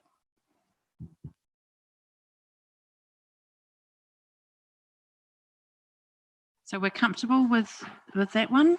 Excellent. So option 3, as far as the Resource Recovery Centre is concerned. So that leads us to the next one, which is Cycleway to Pirongia Naruto Tiomushu cycling connection. Option 2 is the preferred option. Susan, I'm definitely supporting that option 2. I find that hard to believe. Yeah, no, nobody's to the, you know, has a contrary view, do they, on that one? Excellent, fantastic. So we can. Thank you, Madam Chair. Certainly not opposed to it at all, but it's a timing issue. Look, it's gone for 6 years and we still haven't managed to sort out the route yet.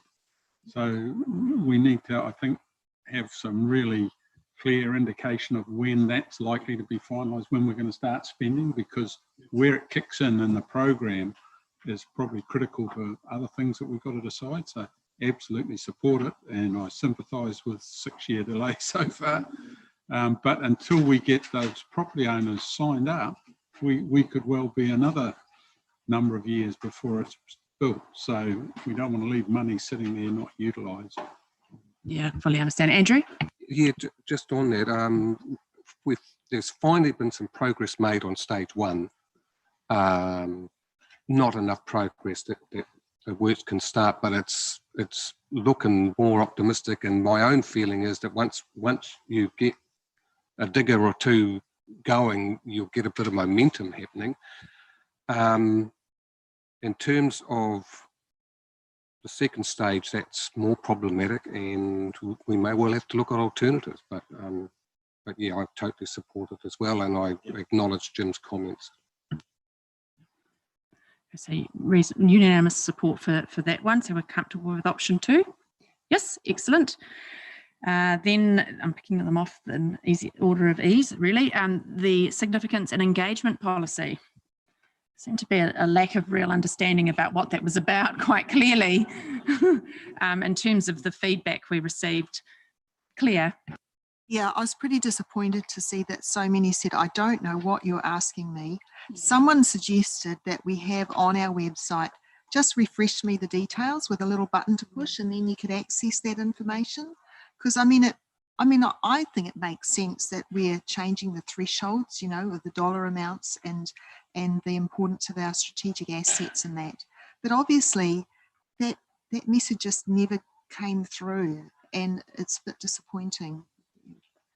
Through the chair, I wonder if I can just also add that a number of the comments that were in of that vein came through the Memorial Park submissions also, where unfortunately perhaps people hadn't had access to the full consultation document and actually been able to cite the explanation on the significance and engagement policy. But certainly we have taken that on board and can look at how we can better communicate the purpose of that policy and how we apply it in our daily operations, including, for example, within our report template. Thank you for that, Andrew. Yeah, so that's good, but I don't think there's any real controversy about this either. It's it's a makes sense, and the option is yeah, let's just do it. Yeah, I think that seems to be universal feeling around the table, so we can square that one away in terms of agreement. So I can tick that one. So that leads us to the Memorial Park issue. Noting that, so the recommendation here is for issue 4, Memorial Park, including option 2, which is to fully fund, in the 2021-31 long-term plan, noting that any asset sales will be informed by the property strategy which is currently being developed. Open, oh, you're away. Thank you, Roger. I support it. Marcus? Andrew? Yeah, so while there was a lot of controversy stirred up over this, even the bulk submissions that come in,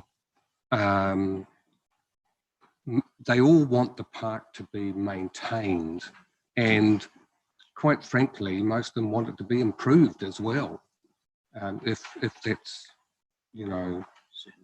So, I mean, this was a real unfortunate timing thing where the consultation on the draft plan and the LTP kind of overlapped and created a lot of confusion. There's no doubt about that. But the draft plan's coming back to us next month, and the recommendation's going to be to a significantly changed draft. Whether that is adopted or not, that's up to us in that next meeting. But my own feeling is, and you know, like Marcus, I support the option because we want that park to be the best park it can be, and this is the way forward to make that happen. Thank you, Andrew. Mike, and then Claire. Yeah, I'll be opposing this. I'll be opposing option 2 of the sort of everything, because that's really what went out to the community. So as it sits right now with the submissions that came back of option 1 or option 2, I pick up, you know, trying to pick up my notes here, but one of the submitters sort of said, hey, can we get some of the key stakeholders here, Mana Whenua, the maintenance group, and there was one other group, that's probably council, I'm assuming, actually, probably there's the third. RSA, sorry, and then obviously council. I think those 3 groups need to get back together personally, and unfortunately start this process again. So I'll be definitely opposing it. Claire, and then Marcus. I'm probably with Mike on this. I wasn't going to say I was going to oppose it, but I felt there's more work needs to be done with those key stakeholders, because I can't ignore all of that feedback, even though, you know, we've been given assurance that some of it might have been misguided or whatever, but I still think we need to settle the waters again and get those stakeholders back on board. Yeah, and so yeah, I'd definitely be in favour of that. And I mean, I agree with you too, Andrew, that they're wanting it maintained well, you know, and improvements made, but it's the nature of those improvements that's got them worried. That's all, you know, like the stonework appears to have a particular memorial significance, which I didn't pick up even out that second revision that we had. And so I think that, yeah, more consultation needs to be done and assurance about what will actually happen. Your button, Hazel.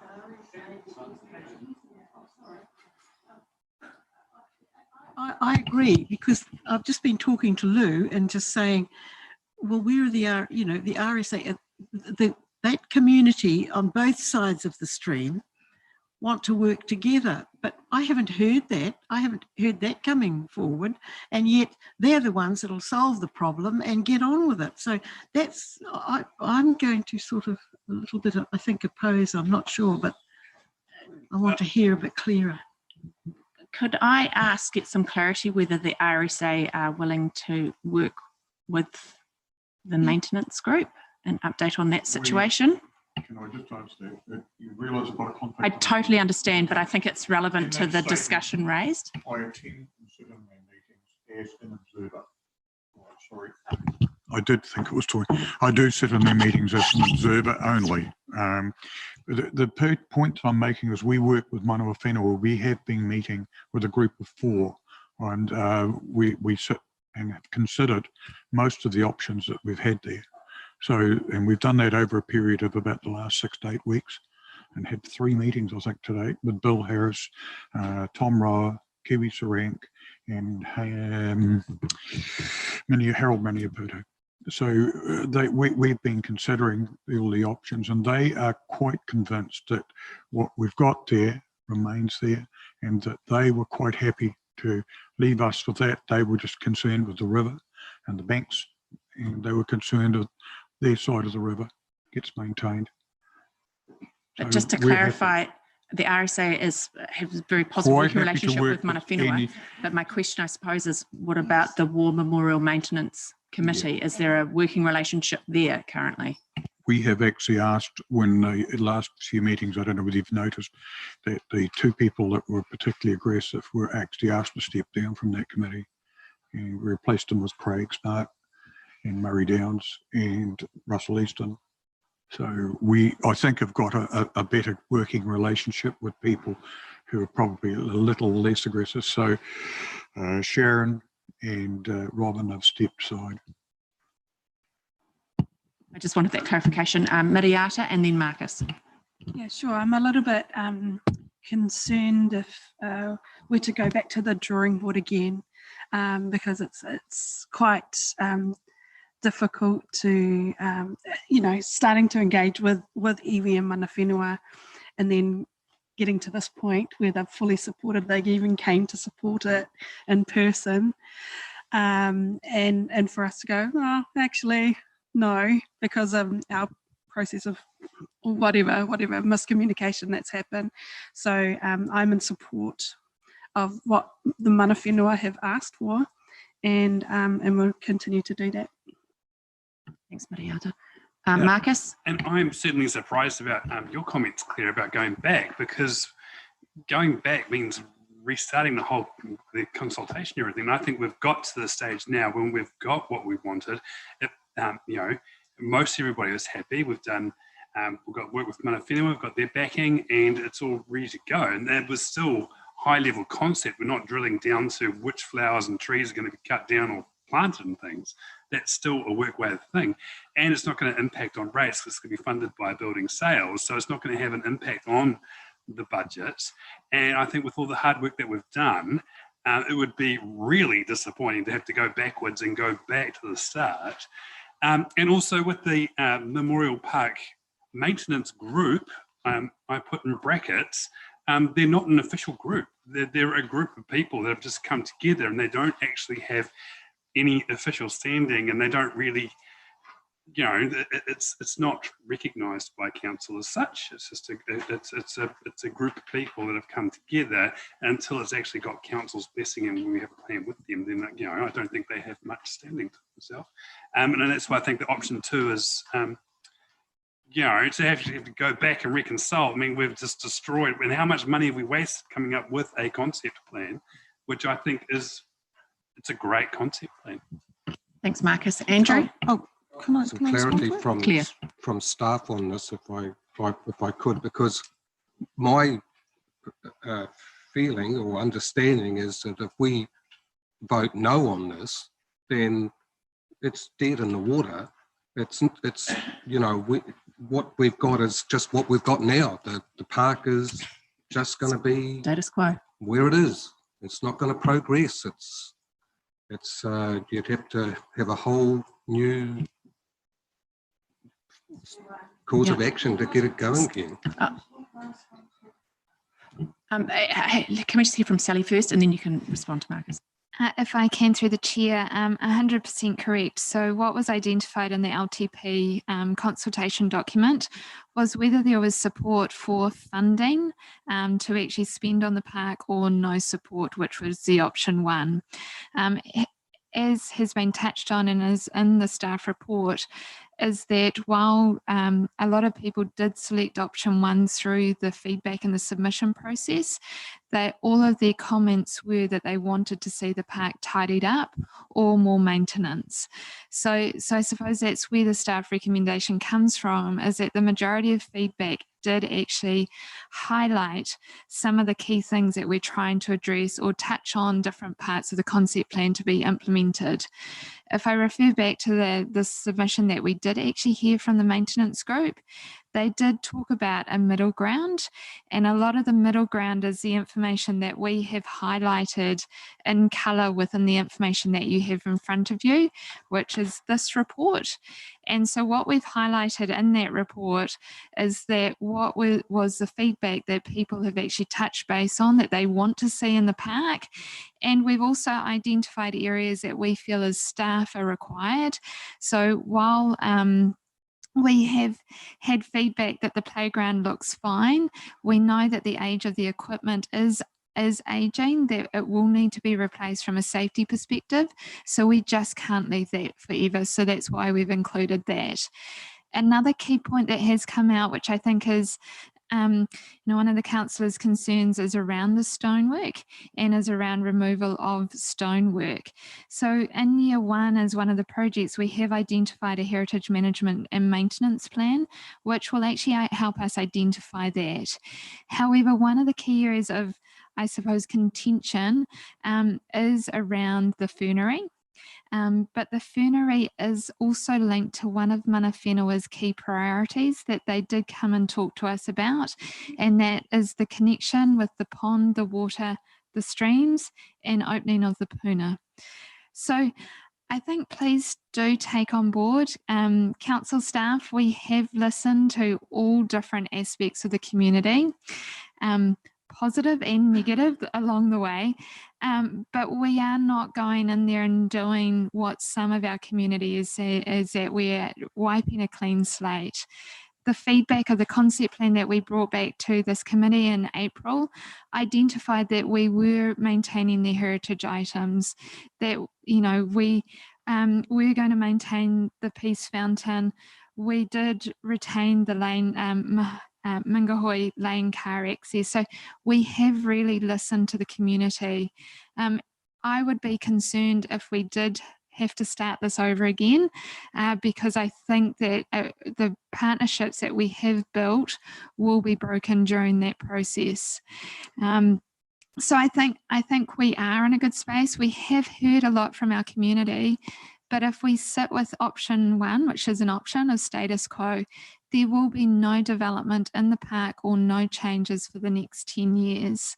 And I don't actually think that's what the community told us through their submissions. So I think, because one of my friends has said, who was supposed to come today to talk at a submission, her feedback was, I think the feedback from the majority of those submissions was actually hijacked, because she said some lady forced me into signing. I told her the sunken cross should stay, but rest of the park needs an update big time. And that's not what was ticked kind of on her form. And so the feedback that a couple of members of the public went and hijacked those submissions to make it what they wanted it to be like, without actually conveying the true meaning of what people wanted in their park. And the majority of the people I spoke with want to retain the memorial aspect, like the cross, but the rest of the park does need an update, which is what they support. Great. Now, Claire, you wish to, can I just let Claire's dying, she's been sitting here patiently, dying to answer Marcus's comments. So Claire, and then we'll go to back to you, Sally. So when expressing my concerns, like, I wasn't meaning to scrap the whole process and start right again. It was more that the stakeholders are allowed to get together again, and as I said, settle that water and make sure that that they do understand what's proposed. So like I've had a look at that list, and I do think that most of the stuff that's certainly in those first years is perfectly there's no problem with that, because I think there was consensus that stuff needed to be addressed. It wasn't clear to me that heritage management and maintenance plan related to the stonework. Yeah, so that's really good to hear. Yeah. The people that I've had contact with that were in favour of preserving the memorials didn't have any problem with most of the mana whenua initiatives. They were, in fact, they were really pleased to see that there would be stuff incorporated from mana whenua, but obviously there are some bit of angst about the changes to do with those different springs. Yeah, so Marcus, I'm not saying that it was all been a waste of time, that there's stuff to salvage from this concept plan, which I think, is still a very useful document. But I think that there's a lot of people out there that have been very upset by this process, and it'd be really good to signal that whatever we do going forward, there's still going to be a lot of talking and collaboration on it, that it's not staff just simply, we've got this plan and this is how it's going to be done. Yeah, that's all.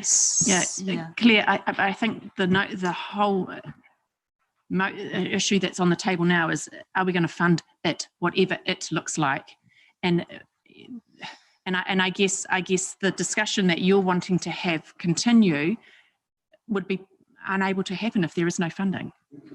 So it's kind of cart horse sort of issue, isn't it? So anyway, Sally, you were going to say something, so how can I say that support the funding being in there, but we really need to do a lot of work to make sure that the stakeholders, feel that what's going to happen, is in keeping, with the original intent of the park, and then the future needs and all that. Sally, so maybe Sally can address that. Yeah. So if I can, through the chair. So at our April 6th meeting, I did promise to you that I would talk to the maintenance group, and that we would, set up an MOU of an agreement with them. We have tried to do this previously with the terms of reference, which was unsuccessful, and that has caused, some of the further tensions. In terms of the works that have identified, and I don't know what to call this document, but this rainbow document, cool, thank you. 4450, the works that are identified in there is that, we are still talking to our stakeholders, which is the RSA and mana whenua. They still want to be involved. And yes, we are happy to work with the maintenance group as long as we are on the same page and it is positive collaborative discussion, because previously we haven't had that. So while I can, I will say, yes, we will try, but if it becomes like we have experienced in some instances on the park, I do not want my staff to be involved in those types of conversations. So also from what I have done in terms of what you're seeing as well in terms of my coloured table, I have taken out the lines which are white, and I do have, baseline from what we originally put out, and the revisions through the concept plan was less in cost of what we said it would be. So if you take out the lines that are in your document, which are the white lines, so stone wall restoration and extension, they didn't want that extension. We heard that on Tuesday. Signage, wayfinding, the gates, site furniture, those sort of things, we actually get to an overall total budget of $5,025,500, so $5,025,500. So it is less than what's in the consultation document under option 2. So one of the things that if you do want to confirm either option 1 or option 2, if you do want to confirm option 2, we need to understand what that budget amount is that you're confirming. So that's an option to go to a lesser value as well.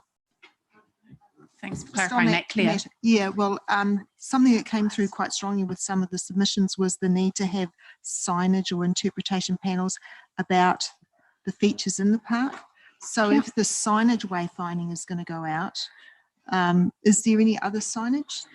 I'm happy to put that back in terms of if that's what you desire. I'm just trying to give you some options here on how we can, you know, essentially you can slice this if you want to, but I'm just identifying it as significantly less than the $9 million in the consultation document. Well, my understanding is that that it's funded from asset sales. Yeah. So, and we did also hear from Karen, I think Howard, who said that the wayfinding is really important for older people, with sort of extra information on signs about like where the toilets were and making sure that that, like, I suppose different, I said wheelchair friendly routes and things like that. Yeah, which I thought were really good suggestions actually. So if we put that back in, that would be 5,075,500, I think, if my addition is right. Yeah, look, that's pleasing to hear, Sally, because that was obviously some of the reservations were held by some people in that space. They thought it was an extraordinarily large amount of money to be spent. So that those savings are really, I'm pleased to hear that. Mike, did you have something to add? And then Jim. I'm starting to feel more comfortable. Hey, just one other thing in there though, and hey, I don't know the validity of the submissions. I mean, that's supposition really. So around the bulk, maybe right, maybe not in terms of influence, but that pond reduction and wetland planting, that came out quite strongly to me during these submissions. Now, I walked around the lake of the morning of that meeting, and I can see why people are attached to that pond or that small lake, and there's $300,000 in there. So that's something, personally, if this is approved, I really want that bit at least gone back to, because there were some passionate people. I can sort of see why. It would be like, Lake Takutu, and sort of massively tampering with that. There's going to be some feedback. So that's it's a big ticket item in this. It's, it's whatever it is, big percentage of it. So I'd like that definitely looked at when whoever gets back together. So if I can just through the chair, that was one of the key elements that Mana Whenua provided their feedback and support on, and is a very important component for them. What, essentially what has been raised earlier is that this is a concept plan. There is more work that does need to be done, but we can't do that detailed designing on the site without the funding. Absolutely, good point to make. Marcus, then Liz. Sorry, Jim. Jim? Actually, Madam Chair, I don't think there's any problem with us, because the option 2, a $9 million option, there's no reason we've got to pick do nothing or option 2. We've listened to the submissions and we're doing 2A. We're not going to do nothing. We're going to do a cut down version, which is the report that we got on the 6th of April, more or less, as you say, the multicoloured statement that we've got here. And we can, hand on heart, say we've listened to the submissions, and from a public perspective, the issue out there that we're going to completely wreck the park and cut down every tree, and we're just going to be able to say, look, this is nonsense. This is actually what we're going to do now. So we've gone through the process. We don't have to pick either or. It's option 2, but we've taken on board the real concerns that a number of people have raised, and it's now not a 9 million option, it's a 5 or close to a 5. So I'm quite comfortable with it if we go back to the public and say, we've listened, it's going to be a reduced version from what was in the plan, but we are going to move ahead and improve it to the standards that have been expressed in a positive way. So absolutely agree, Jim. Completely agree. Does anybody else have anything they want to add? Hazel. Can you press your button, please, Hazel? Yes, I'd like to listen to Lou, who actually has a stake in this, and just to hear how all this is going to knit together?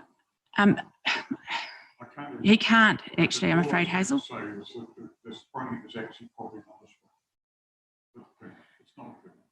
They've actually looked at it, it's actually seepage. It comes through other pipes. That's just the spring that they're talking about. The second thing is the lake. The lake has had a third or over 2/3 of its water diverted from a pipe run straight to the river in the storm. There used to be a lot more fluid. So that lake would look a lot better when they had all that rather than just running into the river. Okay, Liz. Yeah, look, I just want to say thanks to everyone because look, I think we can wrap this up. I think that we want to enable this. I think so. And with improvements, I think that we're all on the same page here. Great. Andrew? Yeah, very quickly agree with that. And just so everyone is clear that if we vote for option 1, then it's nothing. Yeah. If we vote for option 2, or as Jim says, 2A, we're actually going to get a report back next month, which we will then, decide to go with or amend or whatever. So so I'm definitely think we should go for option 2. 2A. So I think we've talked this one out. Do we need to go for a show of hands, or are we quite comfortable that we have? No, we're comfortable with this.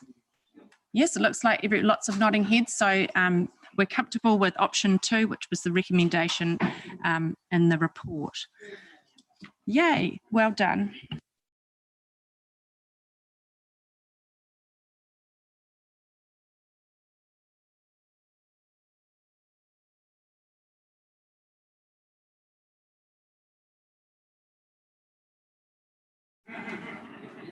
Right.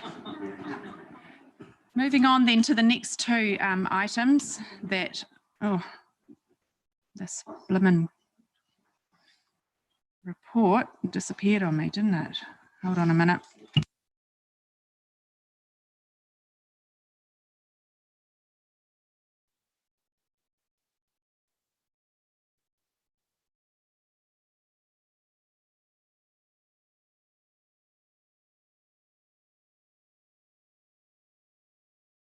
Okay, so now I've got myself all organised now. So we're on page 156.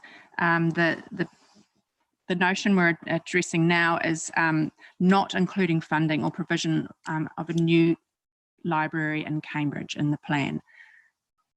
Discuss. Are we comfortable with that notion, notwithstanding the fact that obviously we've had some Not positive... particularly, but we don't have a lot of choice in this. Exactly. It's a financial constraint, not a lack of desire. Yeah. Liz. Yeah, I guess, look, it's a nice to have, and we've just completed the Cambridge swimming pool. We've got the town hall just starting to ramp up now. It just feels like we can't do everything at once. So this is a great aspiration, and I don't think it's that far away, but I'd like to revisit it again and soon. But just right now, there's plenty of other things that still take precedence. Yeah, well said. So we're comfortable with that notion. That's excellent.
Okay, coming back to, I hear you, what your call, Marcus, there in respect to dealing with the Kihikihi town clock.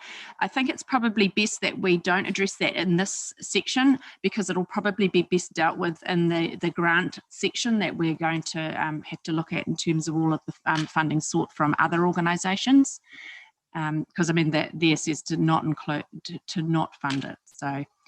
No, it says recommendations do include. Town clock in the 2021-31 long-term plan. So I'd like to move that that is accepted. No, it's. Can I have a seconder, please? Andrew, you have to second it. Come on, Andrew.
I don't know. I mean, it's. So we're back live again. So, Madam Chair, are we getting some detail on this clock costings? Is that what we asked for? tell us about the clock. So the costings, there's a combination of things in the $70,000. There's actually repairs to the clock and potentially automating it as an option. There's safe access to the clock, because one of the big issues is you cannot actually access the clock safely. When we did an inspection there, a lot of the electrics up in that area are poor and need to be replaced. We need to do some work around ensuring that asbestos has been addressed in the area, and potentially doing some structural upgrades to the actual structure that supports the clock as well. So there was a whole range of various things that made up the $70,000. Thanks for that clarification. Yeah. Jim? Just ask the question, in terms of a digital clock now, and change the face or whatever, would that be a whole lot simpler and cheaper to do, so we're not having to go up and try and maintain an old clock? If all you want to be able to do is tell the time. I think that's part of what we were looking in terms of automating it. So the automation option potentially leaves the face and the hands as they are, so it will look the same, but actually what's behind it will be a mechanism that is automated. It's pretty cool up there, yeah. It is.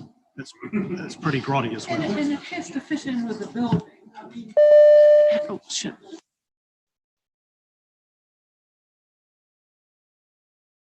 Hazel, it's not just because it's Kihikihi. I'm just thinking it's $70,000. And if you were to give that group that we came in here today with their list of projects that they wanted to spend money on and said, here's $70,000, would they prioritise the clock as the most important thing to spend their money on?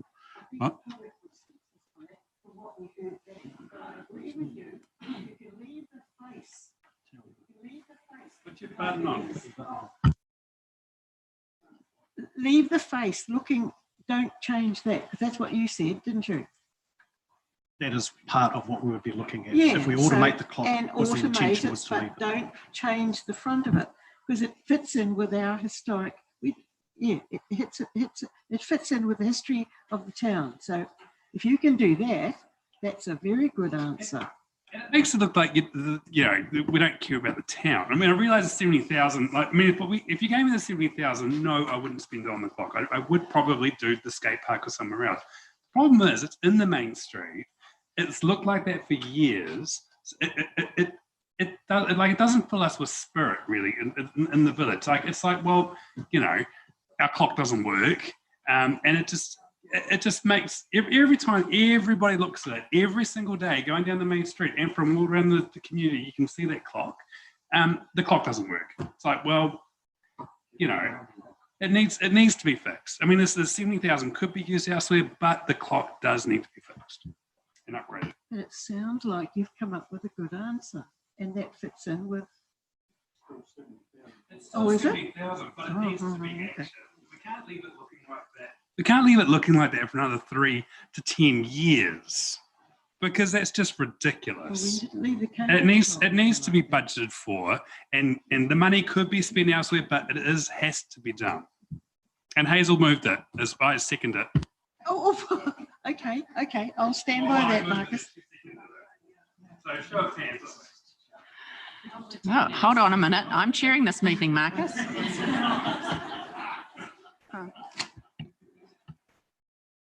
I think I would be strung up in the main street if the clock didn't go through, to be honest. Yeah, we'll vote for that. I second.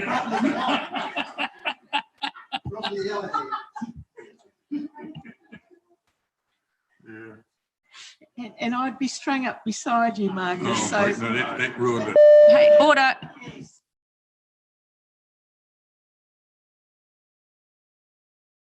Chair, may I make a comment? Yes. Clearly there is no maintenance budget that we can use for this clock. It has to be an LTP item. I mean, it seems a bit.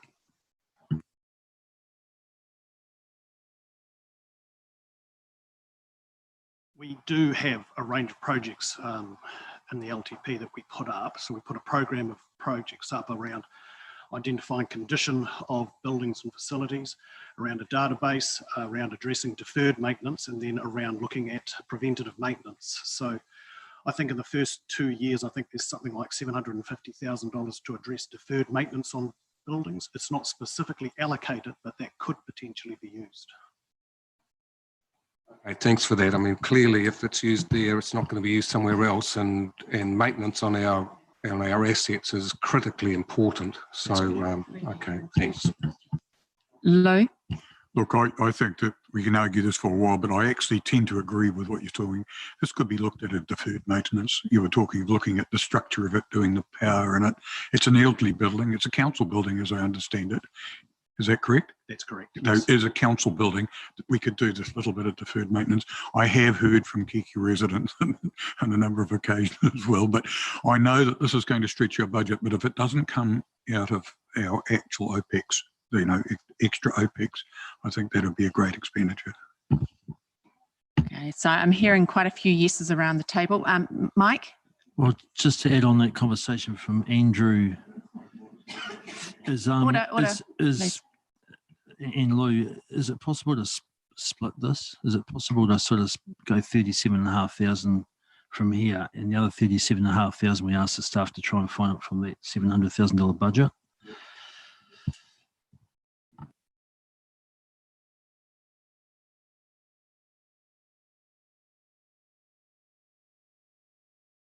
Can work that's fine. Yeah, but otherwise, it needs to be. It's one of those things that needs to be done. It's a council asset. Can't have the clock there not working for another 5 years. Yeah, through you, Madam Chair. Andrew? Look, having a clock that's not working is a really bad look. I'll totally go along with that. Knocking the building down probably isn't an option. solves the clock issue. Yeah, well, my point. But given that that's not a go, then I will agree to. I think we've got sufficient support around the table to support that contention, Marcus. So you've got your clock fixed. I think at this point I'd like to adjourn for 5 or 10 minutes for some amendments or variations to be made to those recommendations. Thank you, Bruce, for your clarification. It's very helpful.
Excellent.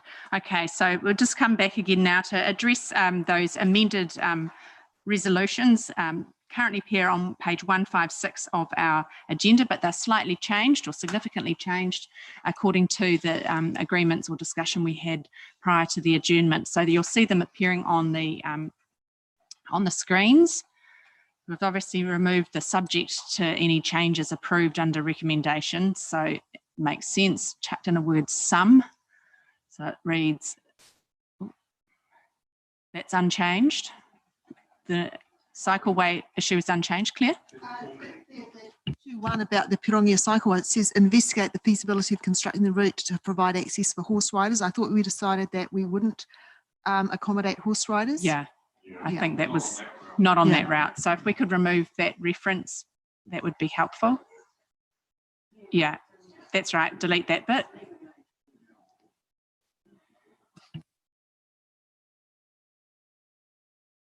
That's right. And then the urban mobility network, there's just a bit of a formatting wonkiness there, but I'm sure we can address that. So option 2, that's fine. And then for the third issue, Lake Te Utu, option 2 again, noting that any asset sales will be informed by the property strategy which is currently being developed. Happy with that. Issue 4 being Memorial Park, I would say in respect of the consultation options, proceeding with an amended version of option 2 and in the 2021 and 31 long-term plan by deciding to proceed with implementation of the Memorial Park concept plan to a value of $5,075,500 rather than the $9,040,450, noting that any asset sales will be informed by the property strategy which is currently being developed. Claire? So just on that 5 million figure, that was the capital value, but there was also an operational value in the right hand side column, and so I'm worried that by putting in that 5 million, you're actually removing the operational budget. Hey, can you talk to that, please? The 5 million is a total value of both CapEx and OpEx, so that aligns with what was in the LTP. So that was the full reduction. Oh, shivers.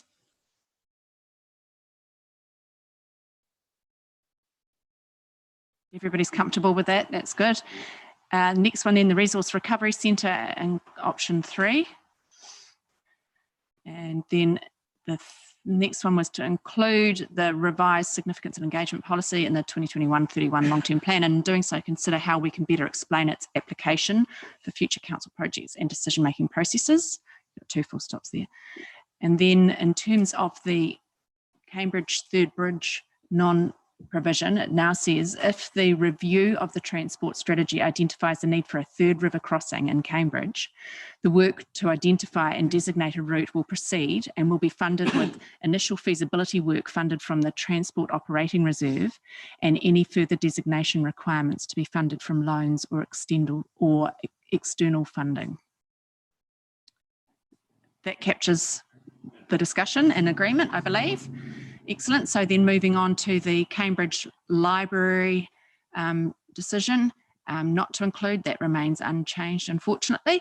And then the last one is in terms of the Kihikihi town clock. So we do include funding of $70,500 for remediation of the Kihikihi town clock in year 1 of the 2021 to 31 long-term plan to be funded from existing property budgets. Comfortable with that? Excellent. So those are the amended resolutions. Do I have anybody that is happy to move that for me? Mike's happy to, the Mayor is happy to move, and Mike will second. All those in favour say aye. Aye. Against? Carried. Fantastic. Well done.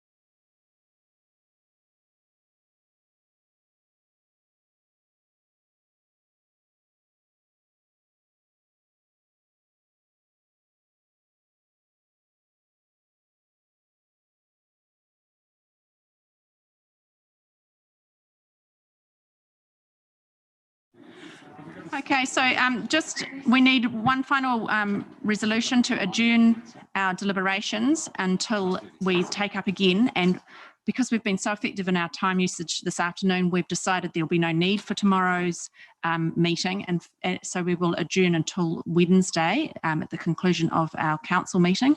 So that we've estimated that's likely to mean that we will commence again at 12:30 on Wednesday. Is everybody comfortable with that?